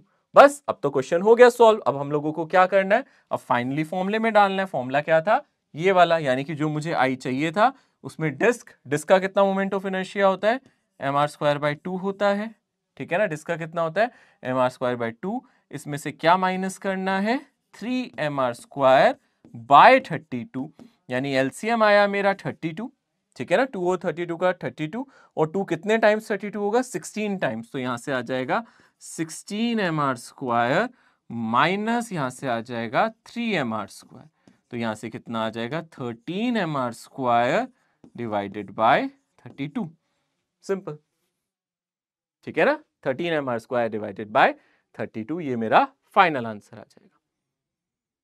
ओके, आई होप ये समझ में आ गया होगा। इस तरीके से आप क्या कर सकते हो, डिस्क वाली प्रॉब्लम है ना, डिस्क प्रॉब्लम कर सकते हो, जिसमें से हम डिस्क में से डिस्क रिमूव करते हैं, ठीक है। क्वेश्चन अलग तरीके से भी घुमा सकता है, क्वेश्चन में थोड़े बहुत चेंजेस कर सकता है। कराया इनको बहुत ध्यान से दिखा रहा हूं आप लोगों को, आप बहुत अच्छे से देख लो, और नेक्स्ट लेक्चर में मैं टॉर्क स्टार्ट करा दूंगा, ठीक है। एक क्वेश्चन और कर लेते हैं मोमेंट ऑफ इनर्शिया का, ये भी बहुत आसान है। The moment of inertia of a ring of mass m and radius r about PQ axis will be. तो आप देख सकते हो यहाँ रिंग कैसी है, आपको रिंग नजर आ रही है। रिंग का मोमेंट ऑफ इनर्शिया इस एक्सिस से आप जानते हो कितना होता है, ये होता है mr²/2, क्योंकि ये अबाउट द डायामीटर है, और इसका डिस्टेंस यहाँ से यहाँ तक कितना दिया गया है, r दिया गया है, तो इसका पता है, तो आप यहाँ कॉन्ट्रीब्यूशन निकाल सकते हो। यहाँ से कितना आ जाएगा mr²/2 प्लस mr², यानी कि यहाँ से आ जाएगा 3/2 mr², यहाँ से कितना आ जाएगा 3/2 mr²। तो सिंपल है, ये क्वेश्चन तो ज्यादा इजी था कंपैरेटिवली, ये तो और भी इजी है, 3/2 mr², यहाँ से आंसर आ जाएगा, ठीक है। सो ये मोमेंट ऑफ इनर्शिया के कुछ सवाल है, बेहतरीन क्वेश्चन है जो मैंने आपको कराए हैं। नेक्स्ट क्लास से हम लोग स्टार्ट करेंगे टॉर्क के बारे में, तो मैं नेक्स्ट क्लास में टॉर्क स्टार्ट करूंगा और टॉर्क के क्वेश्चंस हम करेंगे। प्लस ऐसा नहीं है मोमेंट ऑफ इनर्शिया के क्वेश्चंस नहीं डिस्कस होंगे, वो भी आते रहेंगे बीच बीच में। आप लोगों को अच्छे अच्छे क्वेश्चन जैसे जैसे मुझे मिलते रहेंगे मैं और डालता रहूंगा बीच में। प्रैक्टिस पूरी करनी है। मोमेंट ऑफ इनर्शिया पे हमें कॉन्फिडेंस है कि वहां से गलती नहीं होनी चाहिए, वहां का कोई क्वेश्चन हम गलत ना करें। ठीक है, चलें आगे बढ़े। तो आज का लेक्चर मैं यहीं समाप्त करता हूं। नेक्स्ट लेक्चर में I will do more questions. Plus आप लोग डीपीपी जरूर सॉल्व करना, क्योंकि डीपीपी जब आप करोगे तो वहां भी जो क्वेश्चंस बच गए हैं या फिर एक्स्ट्रा आपको लगेंगे तो डीपीपी में आपको मिल जाएंगे। ओवरऑल सारे क्वेश्चंस आपसे सॉल्व हो जाएंगे। सो इस लेक्चर को भी यहां समाप्त करते हैं। मैं आपको बता देता हूं आप होमवर्क में क्या कर सकते हो। आप क्या कर सकते हो रिवीजन में, आप क्या कर सकते हो होमवर्क में, रिवीजन में आप लोग जस्ट फॉर्मूलाज को एक बार ध्यान से देखना। जितने भी फॉर्मूलाज मैंने आज लिखवाए हैं, बहुत इंपॉर्टेंट है कि हम ज्यादातर प्रैक्टिस पे ध्यान दें। फॉर्मूलाज क्या है, आज ज्यादा फॉर्मूलाज तो हमने देखे नहीं। हमने पैरेलल एक्सिस थ्योरम और परपेंडिकुलर एक्सिस थ्योरम देखा है। क्या देखा है अगर हम ध्यान से देखेंगे, आज हमने परपेंडिकुलर एक्सिस थ्योरम देखा था और कौन सा थ्योरम देखा था, पैरेलल एक्सिस थ्योरम। ये दो थ्योरम को अच्छे से कर लो बेटा। मैंने बहुत सारे क्वेश्चंस की प्रैक्टिस कराया है, बट क्वेश्चंस की लिमिट नहीं है। ऐसा नहीं अगली क्लास में मैं आऊंगा तो इसका क्वेश्चन नहीं मिलेगा आपको, मिलेगा। शुरुआत में इसी के क्वेश्चन से करूंगा, ठीक है ना। इन्हीं के क्वेश्चन से शुरुआत करूंगा क्योंकि बहुत वेराइटीज हैं क्वेश्चंस की। बट हाँ, आप लोगों को तब तक जितने मैंने कराए उनकी प्रैक्टिस अच्छे से कर लेनी है। ओके, सो आप इसको अच्छे से एक बार रिवाइज करोगे और रिवीजन के बाद आप लोग क्या करोगे, इसके बाद जितने भी आप लोग क्वेश्चंस हैं उनको एक बार ध्यान से देखना। जितने भी हमारे पास क्वेश्चंस हैं अगर हम ध्यान से देखेंगे होमवर्क में, आप मॉड्यूल प्लस डीपीपी दोनों को ध्यान से देखना। मॉड्यूल की एक्सरसाइज नंबर 1 को स्टार्ट कर सकते हो और डीपीपी 1 आपको मिल जाएगी, वो आप स्टार्ट कर देना। ठीक है, सो आज का लेक्चर यहीं तक रखते हैं। आई थिंक इनफ क्वेश्चंस हमने आज डिस्कस किए हैं आज के इस लेक्चर में, और नेक्स्ट लेक्चर में हम आगे बढ़ेंगे, टॉर्क पे डिस्कशन करेंगे, इक्विलिब्रियम पे डिस्कशन करेंगे, पर हाँ मोमेंट ऑफ इनर्शिया कंटिन्यूएशन में रहेगा। तब तक के लिए take care, see you soon, bye everyone. फिर मिलते हैं, अलविदा।